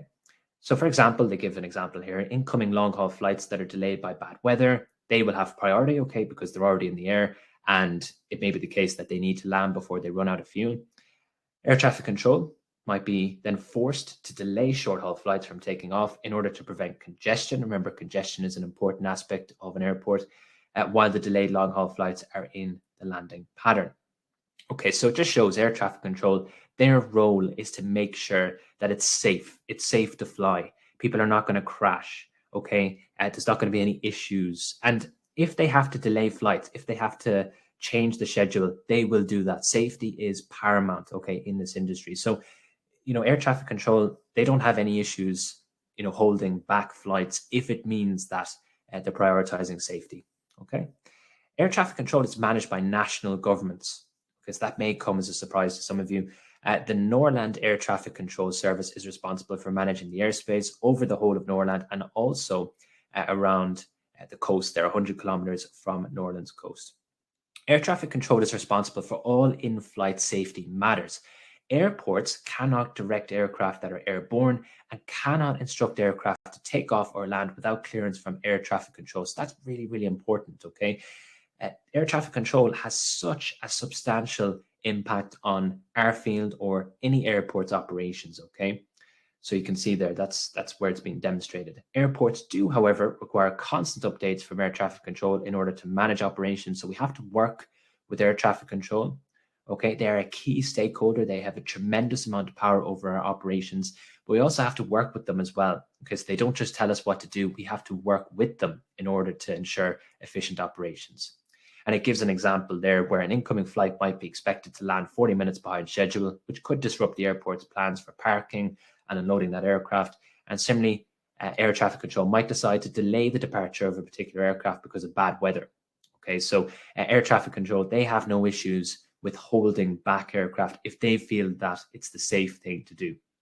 So in essence, for an airport, the goals of an airport might be quite different to the goals of air traffic control. Air traffic control is looking to maintain the utmost safety of passengers, whereas an airport is looking for efficient operations. So sometimes their interests may clash, okay?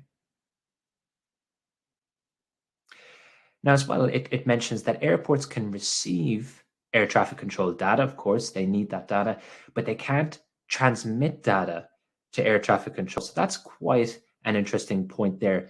And that's probably from a control perspective. It says there, for security reasons, air traffic control requires pilots to update them about the status of their aircraft. So that would be, an important aspect.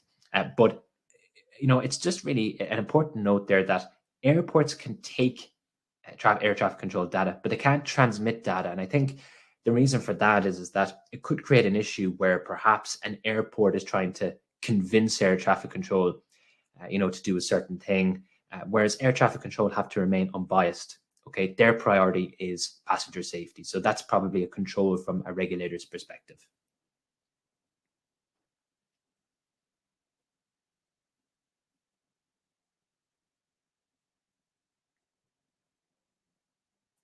Okay, so here we finally learn about Airfield, okay, which is the company that's mentioned in the pre-scene. This is the company that we have to basically learn about. This is the one that's going to be based inside our exam, okay? So Airfield was founded in 1980 when New Orleans government privatized its airports, okay? So that's quite an important part there that we will learn about at a later stage as well. But just important to note that this came about through privatization.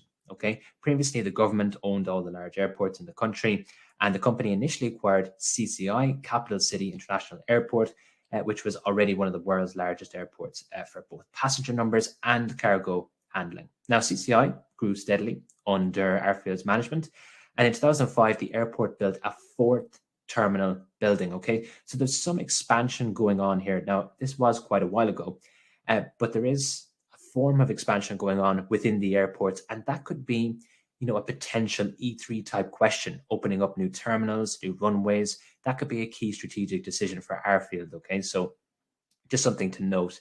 You may be asked to appraise a strategy around opening a new runway, and of course you'd have to think about it from a suitability, acceptability and feasibility perspective.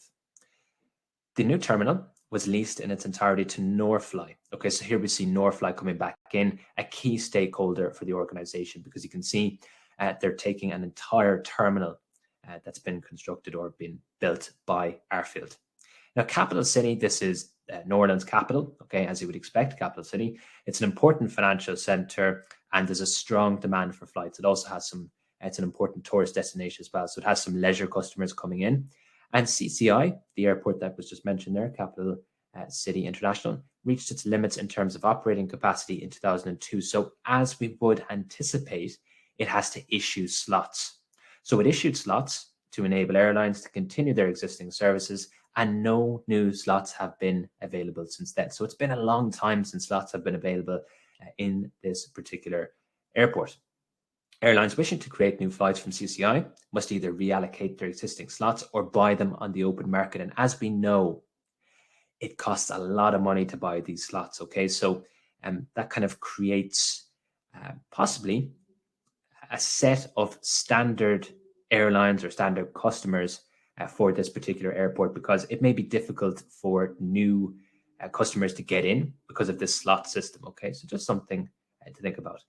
Now, Airfield has expanded through the acquisition of existing airports, and that's quite important, okay? Because from an F3 perspective, there is quite a lot of content in the F3 syllabus around valuing businesses, post-transaction issues, defending possible mergers and acquisitions. All of that kind of content could come in here because Airfield is an organization that, it appears anyway, in the past, it's grown through buying airports. Okay, so it could be the case that they look to buy a new airport. You may be asked around valuing that airport. How would we do that? And any post-transaction issues as well. Okay, so there's kind of a potential scenario for you. Now, the largest of these is Capital City Max CCN, which was acquired in 1994. It says it was a controversial acquisition because CCI and CCM are the only major hub airports serving Capital City. Okay, there's other airports that serve the city, but they're non-hub. Okay, so they're spoke airports and they're in less convenient locations for travelers. Now, why would it say controversial? It's controversial because it could potentially be a monopoly. Okay, it could, could perhaps be perceived that this organization, Airfield, is operating a monopoly for this particular market. Okay, so the government may feel in the future that this is not leading to good competition. Customers are suffering as a result. Okay, so consider the ethics, possibly some of the issues around operating a monopoly. Okay, so Airfield has to be careful in that regard. Airfield is New Orleans' largest airport company in terms of revenue and total number of flights, and it's the only company serving Capital City with hub airport services. It does have a competitor, which we'll learn about at a later stage. We have their financial statements, and it's called Skylane, and they own Skylane Capital City Airport, and non-hub, so a spoke airport, 50 miles from Capital City, and they have 2 hub airports in other parts of Norland. Okay, so what that means is that Airfield are dominating the capital city market, okay, which seems to be a good market. Okay, so here we have some information about the different airports that they own. So the first is Capital City International, CCI. It's located 30 miles of the northeast of Capital City. 2 runways, 4 passenger terminals. So it's a very, very large airport, okay, 4 passenger terminals. The airport is a hub for Norfly. So remember, this means that airline is integrated into the airport, so they are a key stakeholder. CCI is one of the 5 largest airports in the world when measured by passenger numbers, okay? It's also one of the world's largest cargo airports in terms of tonnage shipped.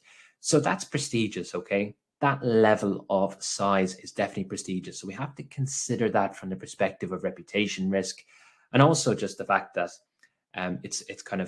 it's an important part of the business that we maintain the good reputation that it has, okay? So that's really, really important, the fact that it's so large. Capital City MAX, so CCM, also based in Norland. And remember, this serves Capital City, okay? It has 2 runways and 2 passenger terminals. And the airport is also a hub for Norfly, and also a hub for a different airline called Air Farland, okay? So this is another key stakeholder.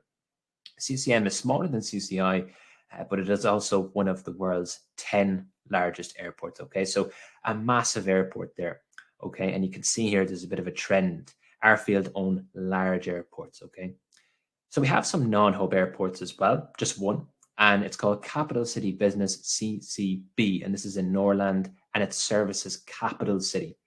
It's located 6 miles from Capital City's business district on the city outskirts, and it has one runway, 1 passenger terminal, okay? CCB is a relatively small airport because, remember, it's a spoke airport, it's a non-hub airport, and it provides short-haul services to several major hub airports, okay? So it's not as large as the other 2 that we've talked about, but it serves a purpose, okay? It services a niche market, as it says here. It's popular with business travelers, okay? So this particular airport services that kind of niche market, business travelers, business customers, okay? It says journey times to and from their airports are to and from the airport is short, okay? So they can basically turn up with only 40 minutes before boarding and still catch their flights. That's very convenient for a business customer. As well as CCB's cargo handling facilities are designed to support courier operations. Okay, we also have some hub airports that service other parts of Norland, so not just Capital City, but also the 2nd largest city in Norland, Hope City. Okay, so this is Hope City International, HCI. It has 2 runways and 2 passenger terminals. Okay, and again, HCI is one of the 20 largest airports in the world in terms of passenger numbers and tonnage of freight shipped. Now, this particular airport has Norfly again within it. So Norfly is such an important stakeholder for this organization. As well, it also hosts the airline Air S World. Okay, so this is another customer that we have to be aware of.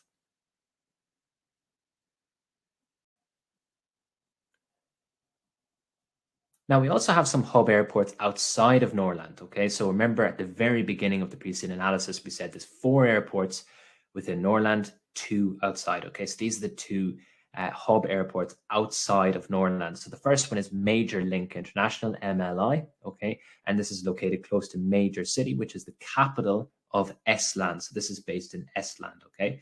It's approximately 1,800 kilometers from the capital city in Norland, and it's on the other side of the Norland Sea. Estland is a country that went through a period of economic and political transformation in the 1990s, okay. So in this case, it looks as if basically Airfield took advantage of that. So that, again, it could be seen as exploitative, perhaps. Okay, so the country kind of went through this period of political stability, and that then increased the amount of investment into the country. Okay, so in some regards, it could be seen as exploitative. In other regards, it seems like a common sense thing to do. And as well, Airfield also offers quite a valuable service to the people of Estland. So it's just something to be aware of, but I think in this regard, it is ethical, of course, to invest in this country. MLI has 3 runways and 3 passenger terminals, and it's slightly larger than CCI in terms of capacity. MLI is the main base for Air S World, Again, we mentioned those before. So that, again, is another key stakeholder for us. There's also Prairie Bird International, PBI, and this is in Farland. So this is located on the outskirts of Farland's Prairie Bird City, and it's approximately 6,000 kilometers from capital city, which, remember, is in Norrland. PBI is one of the largest airports in Farland. Now, you'll notice here that Farland appears to be quite a substantial distance away from Norrland. Okay, so Farland, as the name would suggest, is quite far away. Okay, PBI has 2 runways, 2 passenger terminals. PBI is a major passenger and freight hub servicing the intercontinental services to and from Farland, and it's the main base for Cap'n Air. Okay, so this is, again, another key customer for this organization, Airfield. So you can see they have lots of different kind of airlines that are operating within their hub airports. Those are key stakeholders. So Norfly, Air S World, Air Farland, and then we have Cap'n Air as well. So it's very important that we just kind of make sure we have good relationships with those airlines. Now, just to note as well, in terms of having airports in locations outside of Norrland, that increases the amount of currency risk, of course, but it also, creates this regulatory risk and legal risk, because the more airports that we have in different countries, the more we have to comply to regulations that are different to our own. Okay, and that opens up exposure to regulatory and legal risk. So think about the fact that this is a highly regulated industry, and there's a lot of rules, and there's a lot of aspects to the industry that are regulated. So not just the operation of the airport, security, immigration, all that kind of stuff, but also air traffic control, the slots, maintenance of the aircraft. Those are all regulations that could change country to country. Okay, so that creates more, I suppose, exposure to legal and regulatory risk.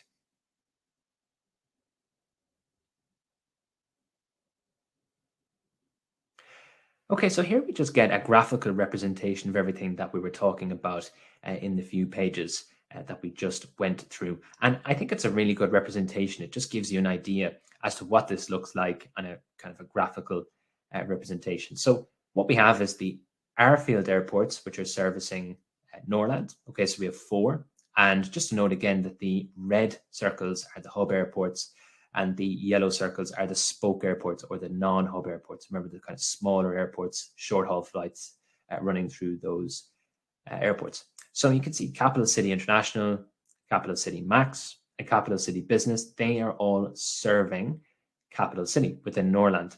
Then we have Hope City International. That's also in Norrland, but it services a different city, Hope City. Then we have the airports outside. Okay, so these are the ones overseas. They're outside of Norrland. We have Prairie Bird International in Farland, and we have Major Link International in Estland. Okay, so very, very important to note those, to have a good understanding of those. Again, inside your exam answers, if you're asked to refer to them, it's very, very effective if you use their names, the initial name and the abbreviation. They could come up in your paper in some regard. Okay, so Airfield's board operates out of a head office. Okay, and this is near CCI. So CCI seems to be the base for this organization. Each airport has its own management team and is responsible for all operational matters. So there seems to be a degree of decentralization, which is a good thing for the organization. Airports are all heavily dependent on their IT systems. Okay, so that would suggest to me that it's important that data is being kept secure and that we're running internal audit procedures to make sure that if we have any controls in relation to data, that those are being adhered to. Okay, so those 2 topics, there's cyber risk. Okay, so making sure data is being kept safe, systems are running well, and also internal audits, so making sure that any controls that we have in regards to data and systems are being adhered to. So it says that IT systems support a host of operational activities, including managing passenger baggage, scheduling gates, and managing the electronic locks on all lockable doors. Airport managers, they aim to maintain good relations with the airlines that they serve, and that is a common sense thing to do. Of course, with the large ones like Norfly, it's very important that we have good communication with them, we understand what their priorities are, and that we maintain good relationships over the long term. As well, it says that they may cooperate with different airport management teams in order to maintain those good relations. So it gives an example there, CCM and PBI, they work together to assist Norfly if it encounters a delay or any other problem in a flight between the 2 airports, because not only is it important that we keep those airlines in our airports, obviously they give us income, aeronautical fees. But think about the effect of an airline leaving an airport. Okay, it could have a devastating impact for an organization like Airfield, where these customers like Northflight, they're so heavily integrated into our business. They rent entire terminals. They rent out hangars. They operate flights between our different airports. So the pulling out, I suppose, of a customer could have a drastic impact for an airport. So it's very important that we really maintain great relationships with our customers. It's particularly the case for this type of industry. Now, the airport management teams have to work closely with regulators. Again, you would expect that, such as the Air Traffic Control Service. Okay, so they have a huge impact over the operations of airfields. So obviously very important that we have a good relationship with them. Inefficiency on the ground can lead to delays, okay, which we're aware of, and that can disrupt the schedule for the safe and efficient use of airspace. Airfields, airports, now this is important, they charge for aeronautical and non-aeronautical services, including commissions taken from retailers in their home countries. Okay, so this is in their own home currencies. I believe that should say currency instead of country. So that means that the end dollar is used for CCI, CCM, CCB, and HCI. So these are all the airports that are based in Norland. Then we have the E dollar for MLI, and we have the F dollar for PBI. Okay, so what this would suggest is that there's a degree of internal hedging being used. Okay, now don't let this trick you. Okay, just because the organization is using some amount of internal hedging doesn't mean that a new customer may come along, for example, or maybe a new supplier comes along and they insist on invoicing in their currency, which could create the need for hedging. Okay, so just because there is a degree of internal hedging going on doesn't mean that it couldn't be tested on your paper. Okay, so each of Airfield's airports is a significant business in its own right, and each has its own management team. The board at head office reviews performance reports, but generally they're in close contact with senior managers. So we learn here that there's a degree of autonomy. Okay, so airport managers have considerable discretion, including budgets for capital expenditure. However, major investments do have to be signed off and approved by the board. So that to a certain extent is good governance. Okay, so it's kind of a balance between giving our airports some discretion, giving them some autonomy, but also making sure that any major expansion plans do have to be signed off, because not only is there a large capital requirement, there's also a large stakeholder impact as a result of expanding an airport. It's quite a unique industry in that regard, where if we build a new runway, we build a new terminal, there's an impact on our customers, there's an impact on the environment, community, for example. Okay, so there's lots of different things we have to consider. Now, again, from performance management systems from E3, what are the measures that we're actually using to appraise performance? We don't know. Okay, so we don't really know at this stage. It goes on to suggest that, of course, the employees are empowered, even junior managers, middle managers, they're empowered to deal with problems quickly and efficiently. Okay, so that is important from a perspective of people who are actually working inside the airport. So we have a bit of a narrative here around airport ownership, and this is quite interesting. So commercial aviation started to grow as a major industry in the late 1940s and into the 1950s. Okay, so this is when countries were coming out of global conflict, okay, to a certain extent. And so what happened was some of these military aerodromes were repurposed, okay, by the government, and they used those to create airports, okay, so facilitated air travel and air freight, and they were important factors that encouraged economic development for many, many countries. Now, by the 1970s, commercial aviation was a significant industry, and it was regarded as capable of sustaining itself. So what happened in the 1970s and also in the 1980s, particularly in the UK, was that airports became privatized. Okay, so they were sold to companies, private organizations. Okay, and whether you think that's right or wrong, that is something that has happened over the past, and it's happened with lots of industries. So care homes is another industry. This happened within the 80s in the UK, and it is just a natural part of this industry. Now, most countries, including Norland, they sold each airport as an independent entity. Okay, and since they kind of privatized these assets, there's been a period of consolidation in many countries, and this is where airport operators are constantly merging and acquiring new airports to create larger and larger organizations. Okay, and this tends to happen with privatization, is where companies buy up assets and then they get bigger and bigger and bigger, and they buy up other companies, and eventually what ends up happening is you just have maybe 2 or 3 major companies operating within a country, okay? Because these assets, these airports require a lot of capital. And so what tends to happen over time is that there's consolidation, okay? So this is quite a normal thing to occur. Now, very important here, governments are taking care to ensure that airports must compete with one another. Okay, so this is a unique aspect to the airport industry because they are so heavily regulated and there's a lot of capital required to purchase an airport. Again, we get this consolidation impact where we just have maybe a few major competitors, but that runs the risk of creating monopolies. Okay, so that creates a potential issue around monopolies and high prices as a result. So governments have to manage that generally through competition authorities. Okay, so just something to consider from the perspective of mergers and acquisitions. Again, that is a part of F3, so you have to consider that from the context of competition authorities.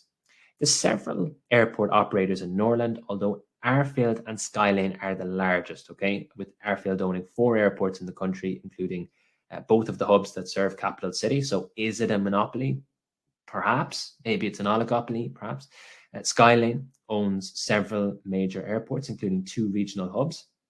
There are also several smaller companies, including some who own single non-hub airports. So that would suggest perhaps the organization Airfield may look to purchase one of those non-hub airports in time or maybe in a different location. Okay, so again, potential questions there around acquisitions, valuing a company, for example, that could come up. Some companies were undergoing a period of economic reconstruction when their airports were privatized. I believe that should say countries. I think that's a typo in the pre-scene. And this gives the example of S-World. So it says S-World's hub airports were purchased by different multinational companies when the country went through a period of economic and political transformation in the 1990s. So Airfield did this. Now, this would suggest that perhaps they could do this again in a different location. Okay, so maybe they find a new country that's going through political transformation and they look to invest. They look to perhaps acquire an airport that's been recently privatized, okay, and leverage the fact that they own some of the world's largest airports. In some countries, and this is interesting, some airports remain in government ownership. So it brings up the example of Ireland, where, of course, Airfield own an airport. It's a large country that has numerous small airports, and they serve local towns and cities, okay? And it says that some of the smaller airports are actually owned by the cities that they serve, and they're operated at a loss in order to attract business and leisure travelers. Okay, all of Ireland's major airports are owned and operated as commercial ventures. But as it says there, some of the smaller ones are owned by the government and they're ran at a loss. Okay. Now it says Airfield owns obviously PPI, which is in Ireland, and that's an important gateway for intercontinental flights to and from Ireland. So what this would suggest to me is that there's a degree of political risk in the airport industry, because it could be the case that a government decides to renationalize their assets, okay, which could result in more public ownership, which could be hard to compete against for Airfield if we're competing against companies that are ran at a loss. Or it could be the case that a government opens up their economies over time and it gives more investment opportunities. So it's kind of a threat and an opportunity, this degree of nationalization and privatization that occurs in different countries. As well, it also shows that some governments actually rely on Airfield to a certain extent, because it says there it's an important gateway for intercontinental flights. So it could be the case that actually Ireland's government relies quite heavily on Airfield. Okay, so again, from a stakeholder perspective, yes, it's important that we're having good relationships with the government, but also the government may feel that they need to have a good relationship with us in certain countries, in certain locations. Okay, so that pretty much wraps up this pre-scene analysis. Okay, so the first part of this pre-scene analysis, we've gone through the kind of first half, more than the first half actually, of this pre-scene document. Okay, so what we will do is we will go through the next half, okay, of the pre-scene in the next session, which of course is on Monday. Okay, so what I'm going to do is I'm just going to answer any questions that you have in regards to the pre-scene. I'm going to just turn on my webcam as well, just so you can see me. There's been a lot of questions, so I will try and go through some of these questions in here, but there's a lot. Okay, so if you have any questions on the SCS exam, I'm more than happy to hear them. Okay, so please note your questions. Okay, so Sinead, will it be possible to get a copy of today's presentation? The notes would be a helpful reference. Sinead, it's great to hear from you. So in regards to the presentation, okay, so I'm just going to turn on my webcam here, sorry. Okay, so you can see me. Yeah, so the annotated pre-scene that you saw here should be inside your account very shortly. If you're an all access member, Sinead. So you will have access to this annotated document. Yeah. Okay. So yeah, in a short amount of time, you will. Yeah. Yeah. If that's what you mean by notes, yeah, the pre-scene document with the annotations on it, yeah, that'll be available to you.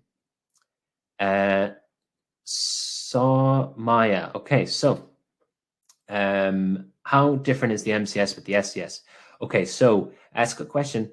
The SCS has just 3 sections, okay, whereas the MCS has 4, and 3 of these sections are worth 60 minutes of your time.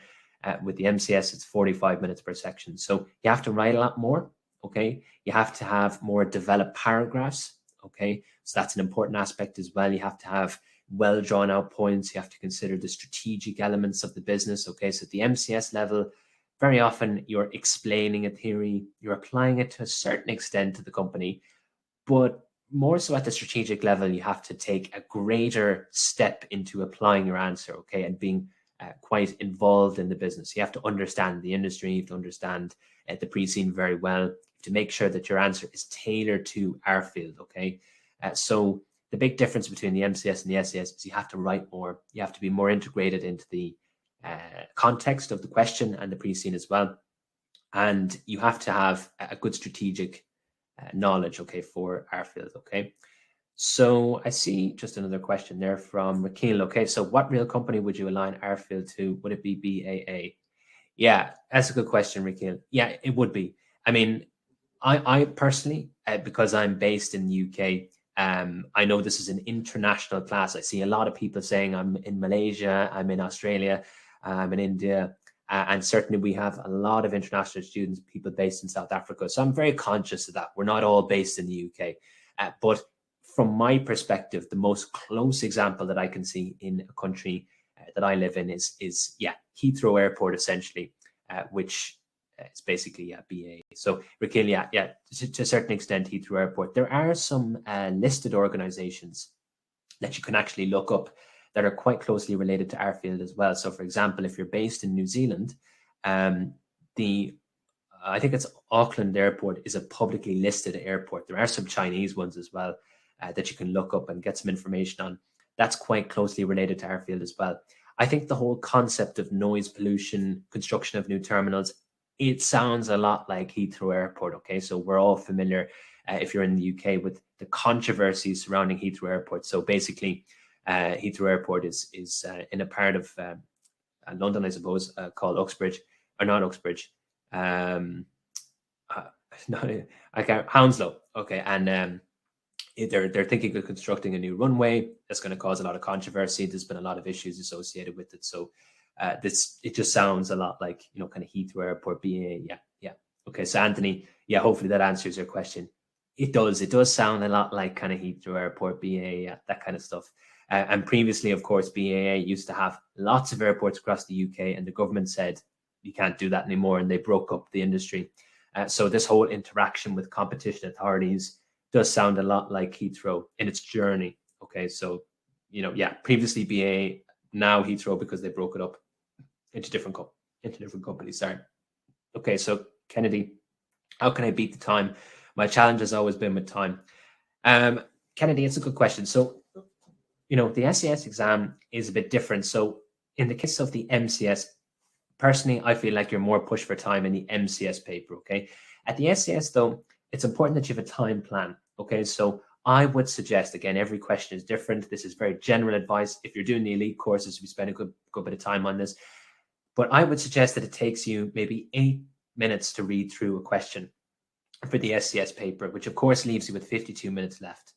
And what you should do then is divide your 52 minutes out depending on the time requirements in the subtask. So the subtask will say 50% and 50% in the next one, or it could be 60-40, or it could be 30-30-40. Okay, so you don't know what you'll get, but it'll generally be something like that, 60-40, 40-60, 50-50, that kind of stuff.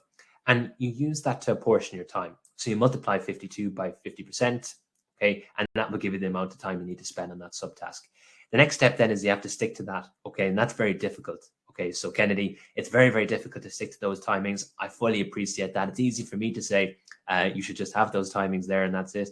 But it is actually really important that you stick to them and that you break up that time into the number of paragraphs that you need to write. So if you wanted to even take it a step further almost, you could break that time up. If you require 5 paragraphs, divide it by 5, and then you know how many minutes you need to spend on each paragraph. So hopefully that helps you, Kennedy.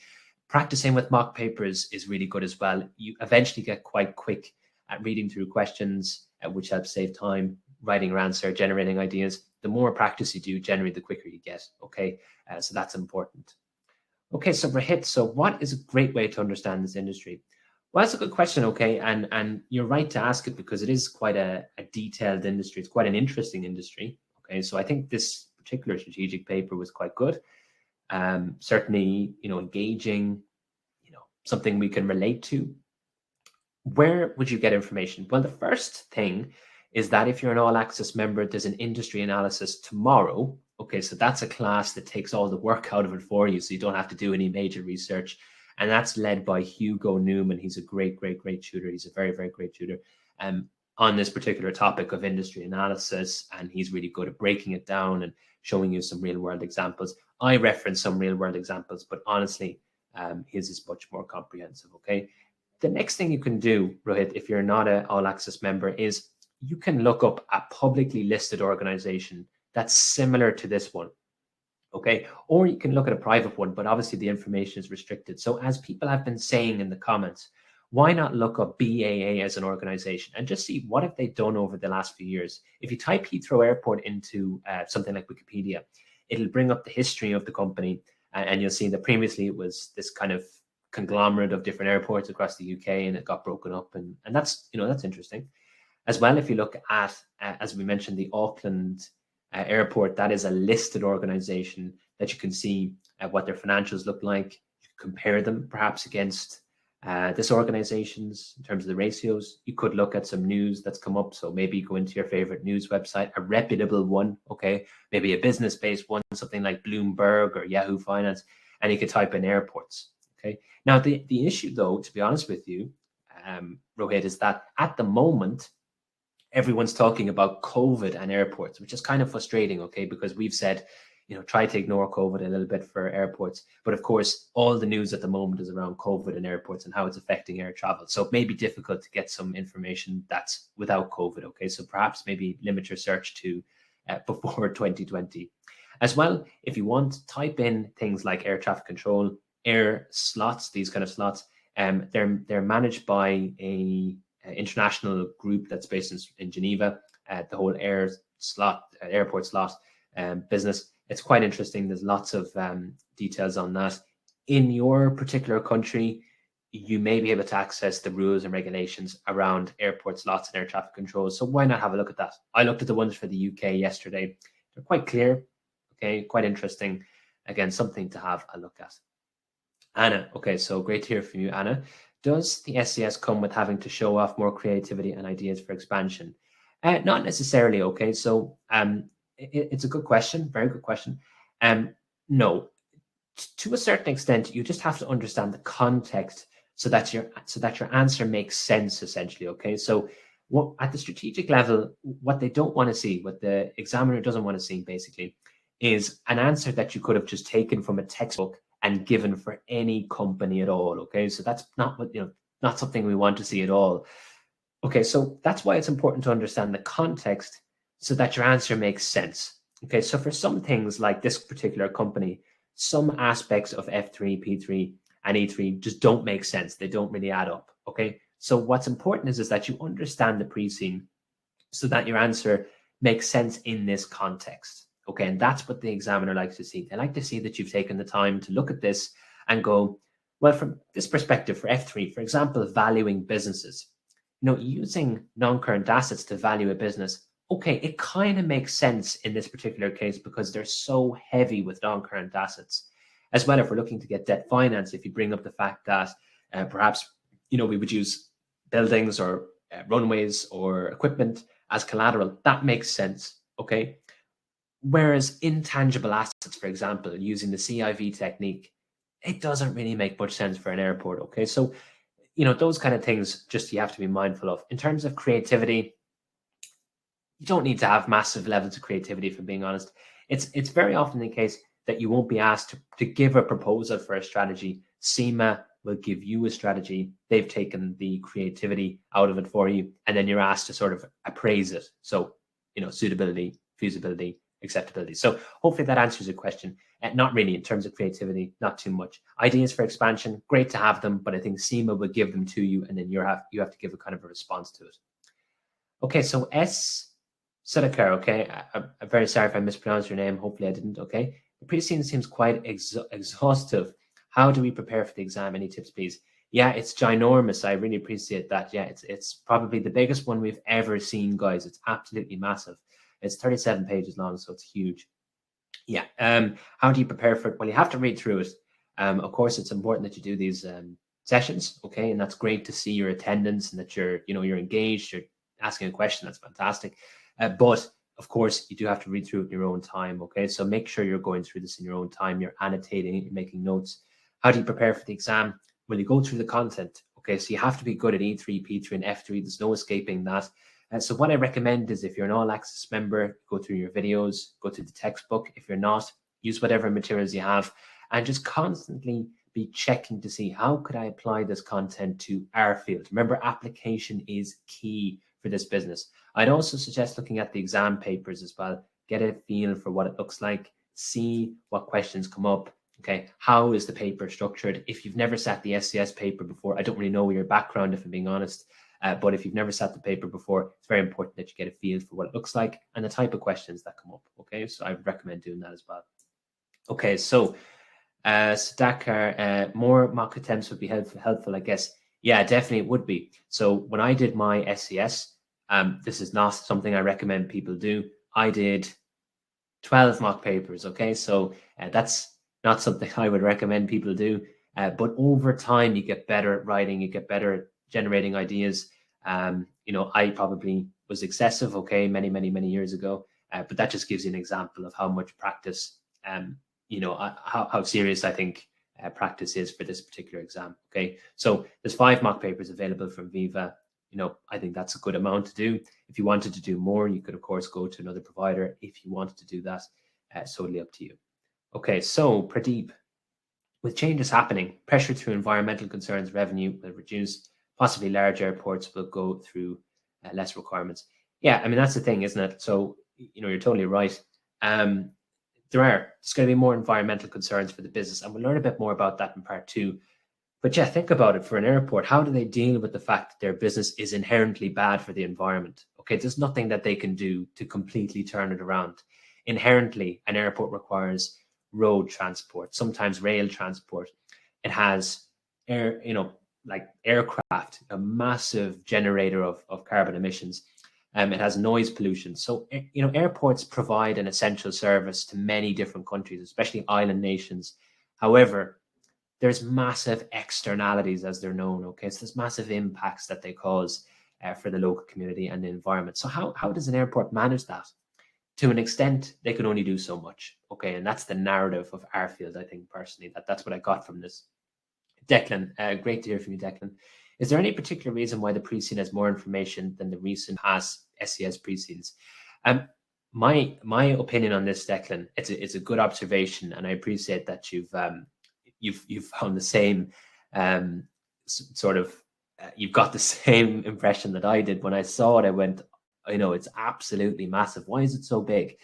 The reason why this one is so big, in my personal opinion, is because the industry is more technical than any previous industry that's been tested. So some of the previous pre-scenes, for example, there was one on coffee pods, okay? The coffee pod industry is quite simplistic.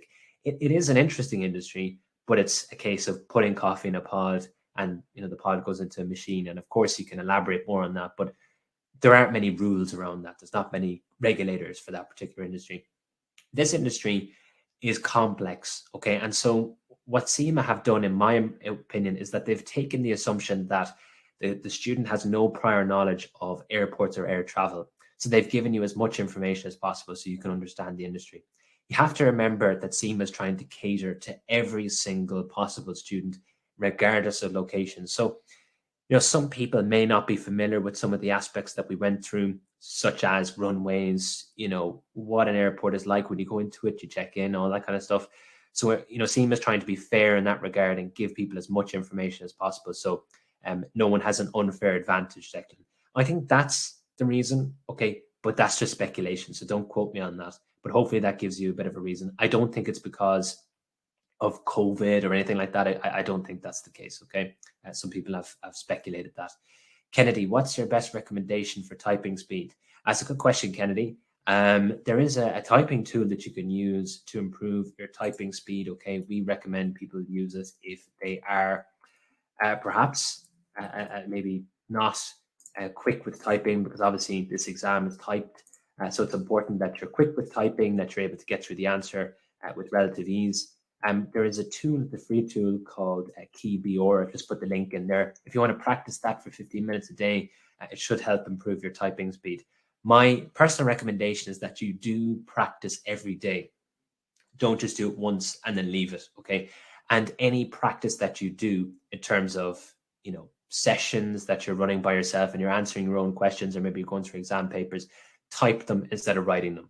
So try as much as possible to be typing, getting better every day as much as possible. Okay, so hopefully that helps you, Kennedy. Okay, so Pradeep, could you please repeat the time management advice? Okay, so in terms of time management, what you need to do is you need to first understand the time requirements for each section. So that's 60 minutes. Okay, so 60 minutes per section. You then deduct off your reading time on average. Okay, so it's different for every student. On average, 8 minutes is a good target to have. So you read through your question in 8 minutes. Okay, you may be quicker, you may be slower. Okay, you don't want to go beyond 9 minutes. You probably should take around 7, 8 minutes. Okay, and once you deduct that time off, you're left with about 52 minutes. Okay, and then what you need to do is you multiply the time remaining by the subtask mark allocation. So inside the paper, this is why it's important that you look at the exam papers, there'll be these allocations, these time percentages that you should be spending on each individual subtask. You multiply those by 52, okay, if it took you 8 minutes to read through the question, and that'll give you the amount of time you need to spend on each subtask, okay? And you need to stick to that as much as possible. So that's basically my advice, Pradeep, okay? So hopefully that helps you with timing. Timing all comes down to being disciplined with that quick time plan. Anna, is there a reason we think there's no cost of sales given in the financial statements?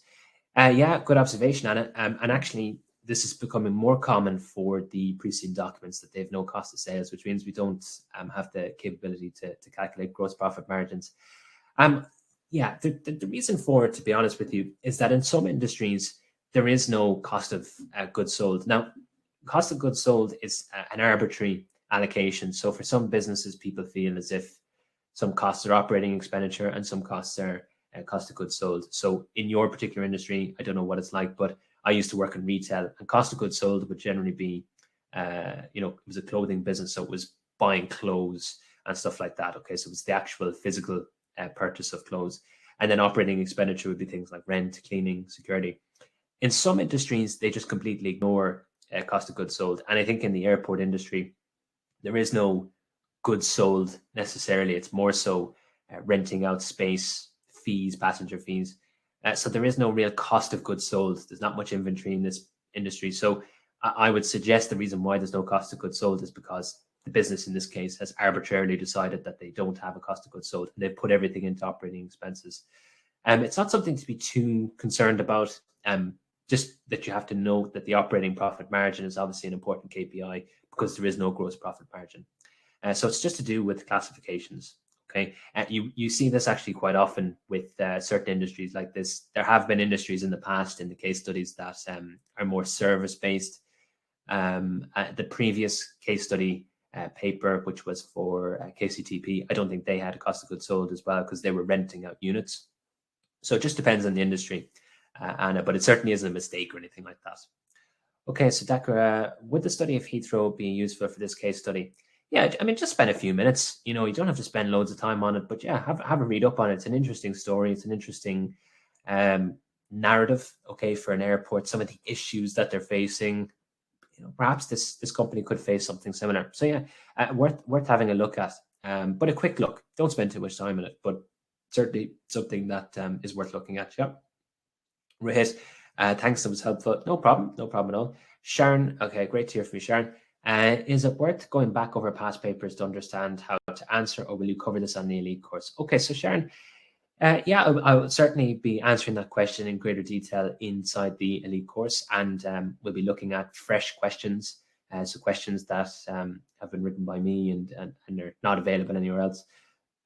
Is it worthwhile looking at past papers? It is, yeah, and it comes back from the examiner that it is useful looking at past questions. Of course, you just have to be very careful for two reasons. The first reason is that sometimes you may get an off-syllabus piece of content if you're looking at the exam papers for anything before February 2020. So whilst it is useful to look at them, just remember that some things may not be on the current syllabus if you're looking at papers that are older than February 2020. So just be mindful of that, okay? So we've had students in the past where they've looked at old syllabus content, they thought it was still examinable because of the exam papers are still up on the SCS website. So you just have to be careful. And as well, remember, some questions are specific to those individual pre-SCS documents. I wouldn't recommend you look at old pre-SCS documents, but what I would recommend is take the question and try and see if you can apply it to our field. Okay, so try and see if you can kind of twist it, I suppose, for the current pre-SCS that we're using. Some questions, it's harder to do that than others, okay? So yeah, worth having a look at. Daniel, okay, so great to hear from you, Daniel. So do you send this recording link to our emails? The recording is put up on the website. So if you're an All Access member, you'll have access to it, okay? Now, I believe because it's a free session as well, if you're a member, I believe if you're not All Access, I think this first session is available in your account as well. So to answer your question there, it will be on the website, okay? And it'll be like a high quality version, of course, okay? Sudhakar, referring past papers would be useful. Yeah, worth looking at them, but as I said to Sharon, just be careful that you're not looking at off syllabus content. Okay. Keshri, has the aviation industry been examined before? Yeah, I actually believe so. I believe so. There was an old, to be honest with you, my memory is terrible, but there was a pre-SCS, I just can't remember, was it for SCS or MCS, that was based on cruises. Okay, so they've had this kind of traveling and it was a different mode of transport, but they did have a similar-ish one. I wouldn't recommend looking at it because it was so old. There's a ton of off-syllabus content in it as well. So I don't know, to be brutally honest with you, but they have tested similar industries, and actually the current OCS paper is based on car travel. So they're kind of definitely testing these kind of travel industries, okay, which is probably why you had that COVID-19 statement at the start of the paper. Okay, so Sudhakar says CMA. Okay, so I'm not sure what that means, okay. I think you mean maybe the SEMA past papers, okay, so maybe you can clarify for that question. Namazwa, okay, so again, I'm really sorry if I mispronounced your name, I do apologize. Was there ever a similar exam to this one in previous papers? If yes, which year? So again, I'm not 100% certain. I don't want to lead you down the wrong path. I believe so, but I'm not sure the year. There was a pre-SCS before called Cruise Cam, which is around cruises, and it was around traveling and stuff like that.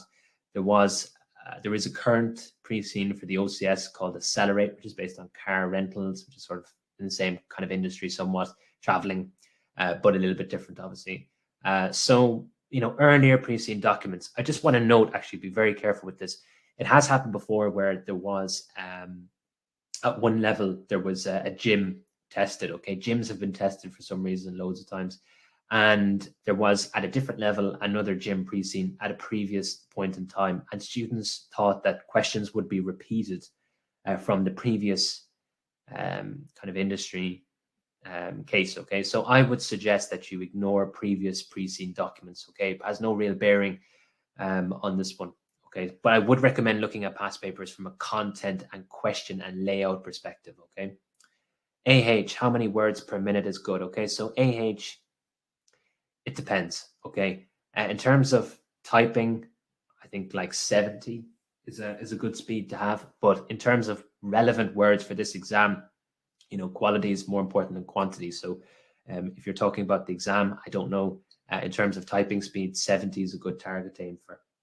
Okay, so Yulia, is there reference to past papers? Okay, so again, we're getting this question a lot.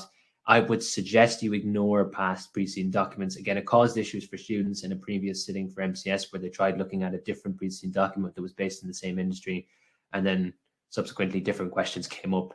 And obviously there's been a syllabus change as well. So I would say look at past papers from a question and content and layout perspective. Ignore any past aviation-based industries that have come up before in the preceding, because it'll just lead to invariably some level of confusion if old syllabus content is being tested as well. Remember that E3 changed quite significantly in 2019 and P3 as well. So we have to remember that too. Okay, so Ketso. Yeah, Anthony, yeah, cruise cam. Yeah, that was a big one. Again, in the kind of sea travel. I know it's somewhat different, but if, in terms of traveling, all that kind of stuff, somewhat similar. Okay, so Ketso, can we get access to this recording for later? I'm not registered with Viva. Join the webinar via CMA. Okay, so it's great to see you, Ketso. If this is your first ever webinar, very welcome to Viva. Great to hear from you.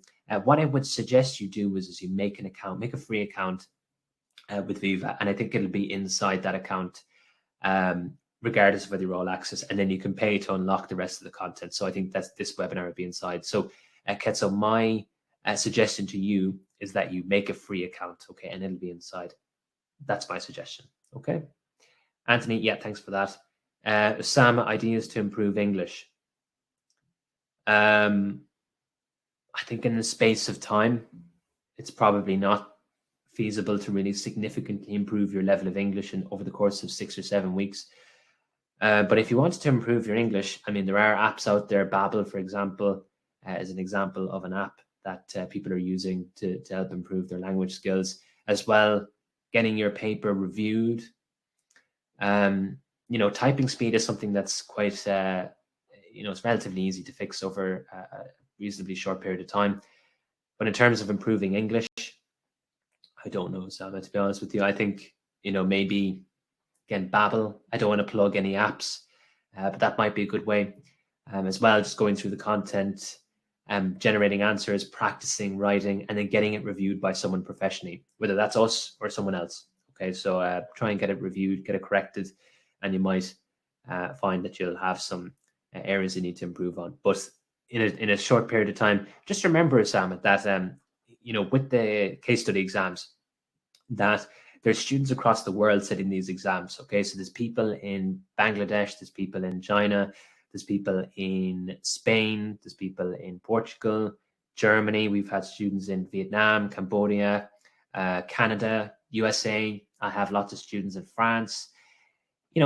Most people, if I'm being honest with you, these days, most people that sit these exams, their first language may not be English. Okay, so CMA have to take that into consideration. So your grammar and spelling, whilst it's important that you try and make sure it's as good as possible, it doesn't have to be perfect. Okay, because CMA are conscious of the fact that students are, international these days. People are sitting this exam from all different types of countries across the world, and English may be a student's third, fourth, even fifth language. Okay, so we've had people based in Russia, and English may be their third language for some people that I've had in the past. Certainly it was not their first language, and so that's fine. Okay, if that's the case, that's fine.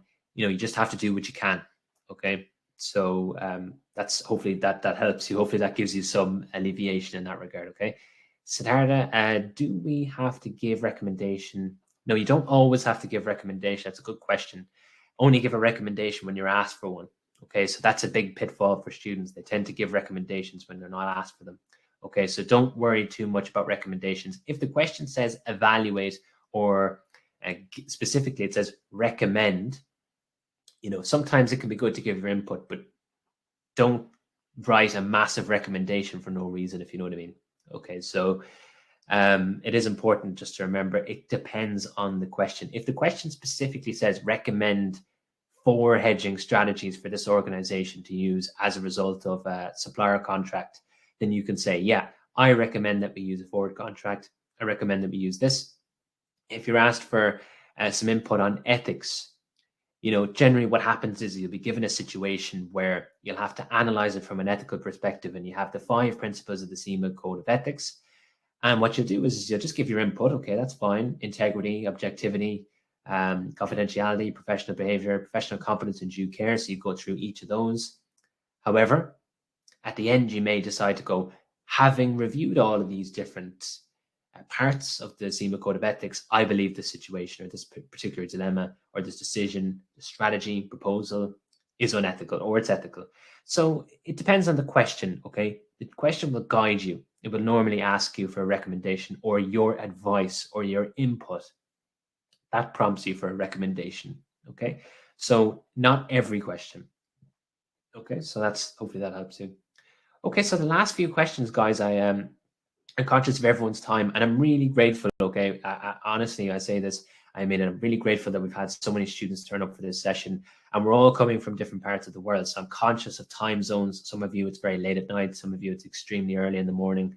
I've had classes, the elite classes have students from all different types of countries at different time zones. I'm very conscious of that, okay? So I do appreciate your attendance. For some people here, it's an extremely unsociable hour. So I do really appreciate that, guys, okay? I know it can be difficult, okay, because we're all coming from different places across the world, which is great. It's fantastic to see that. But the flip side of that, of course, is that we all have different time zones and we all have to get up at different times or go to sleep at different times. So I'm conscious that you may have a busy day ahead of you, okay? So I think we'll end the session in just a few minutes, maybe in a minute's time. If there's any last questions, okay, feel free to ask them. I hope you found the session really useful, okay? And as Thomas alluded to, there is an offering there for the elite course. I'm the tutor for that elite course. Some of you, I've actually seen your names, in previous sessions, and I think you're a part of the elite course. If that's the case, I'm looking forward to seeing you next week. It'll be a really good session. The last elite course that we did for the SCS was great, okay? We had a really good cohort with, very, very nice classes to teach, and it was really enjoyable for me. So I look forward to seeing you all on those if I don't see you in the meantime. Thank you so much, everyone. I really appreciate all the positive feedback. As well, just to note that you will have a session tomorrow. If you're an All Access member, there's a great industry analysis session, which is brilliant. Okay, Hugo Newman is teaching that. He's a very, very great tutor. Okay, thank you very much, Andrew. All the people, there's so many, I can't go through all your names, but I really do appreciate it. I do see it. Okay, that's going on, and of course we have part 2 of this session on Monday. So if you're around Monday night, we will be going through this live. And of course, if you're an All Access member, it'll be recorded and put into your account if you can't make that session. Okay, so that's a good part of this as well, is that if you can't make it, it's recorded, it's produced, it's high quality content. We reload it into our editor, our video editor, and we make sure it's high quality for all you guys. Okay, so it's been an absolute joy to teach this class, and I wish you all the best of luck with the SCS. As I always say to people at this level, okay, just remember you're only one exam away from being fully qualified, okay? So if you're in the elite course, if you're not in it, if you're an All Access member, if you're not an All Access member, for every single person who's here, you only have one exam left if you're sitting the SCS exam. So this is a great time to pass, okay? This is a great time to basically put all you can into the exam and get it passed, okay? I'm not a motivational speaker or anything like that, but really this is the last exam until you become fully qualified. So please, everyone, regardless of whether you're an All Access member or an elite course student or anything like that, it is really important that you put your best effort forward for this one, guys, and try to pass it. Try to get it passed this time around. The SCS exams, tough exams, not an easy exam, but it is the last exam you have to sit before you become fully qualified. So get through it, and then you'll be able to live the rest of your life with no exams, okay? So that's a huge incentive. Okay, so listen, guys, it's been a fantastic session. I really enjoyed it, and I love all the positive feedback. I really, really appreciate it, okay? I wish you the best of luck with your studies, best of luck with your exams, and I'm sure we'll see each other in future sessions. I'll be teaching the key issues session, so hopefully we'll see you in that one as well. Okay, guys, best of luck, and thank you so much for your attendance. We'll see you in future sessions. If you're an elite course student, I'll see you next week, and I look forward to meeting you all, okay? Best of luck, guys, and we'll see you again in the near future.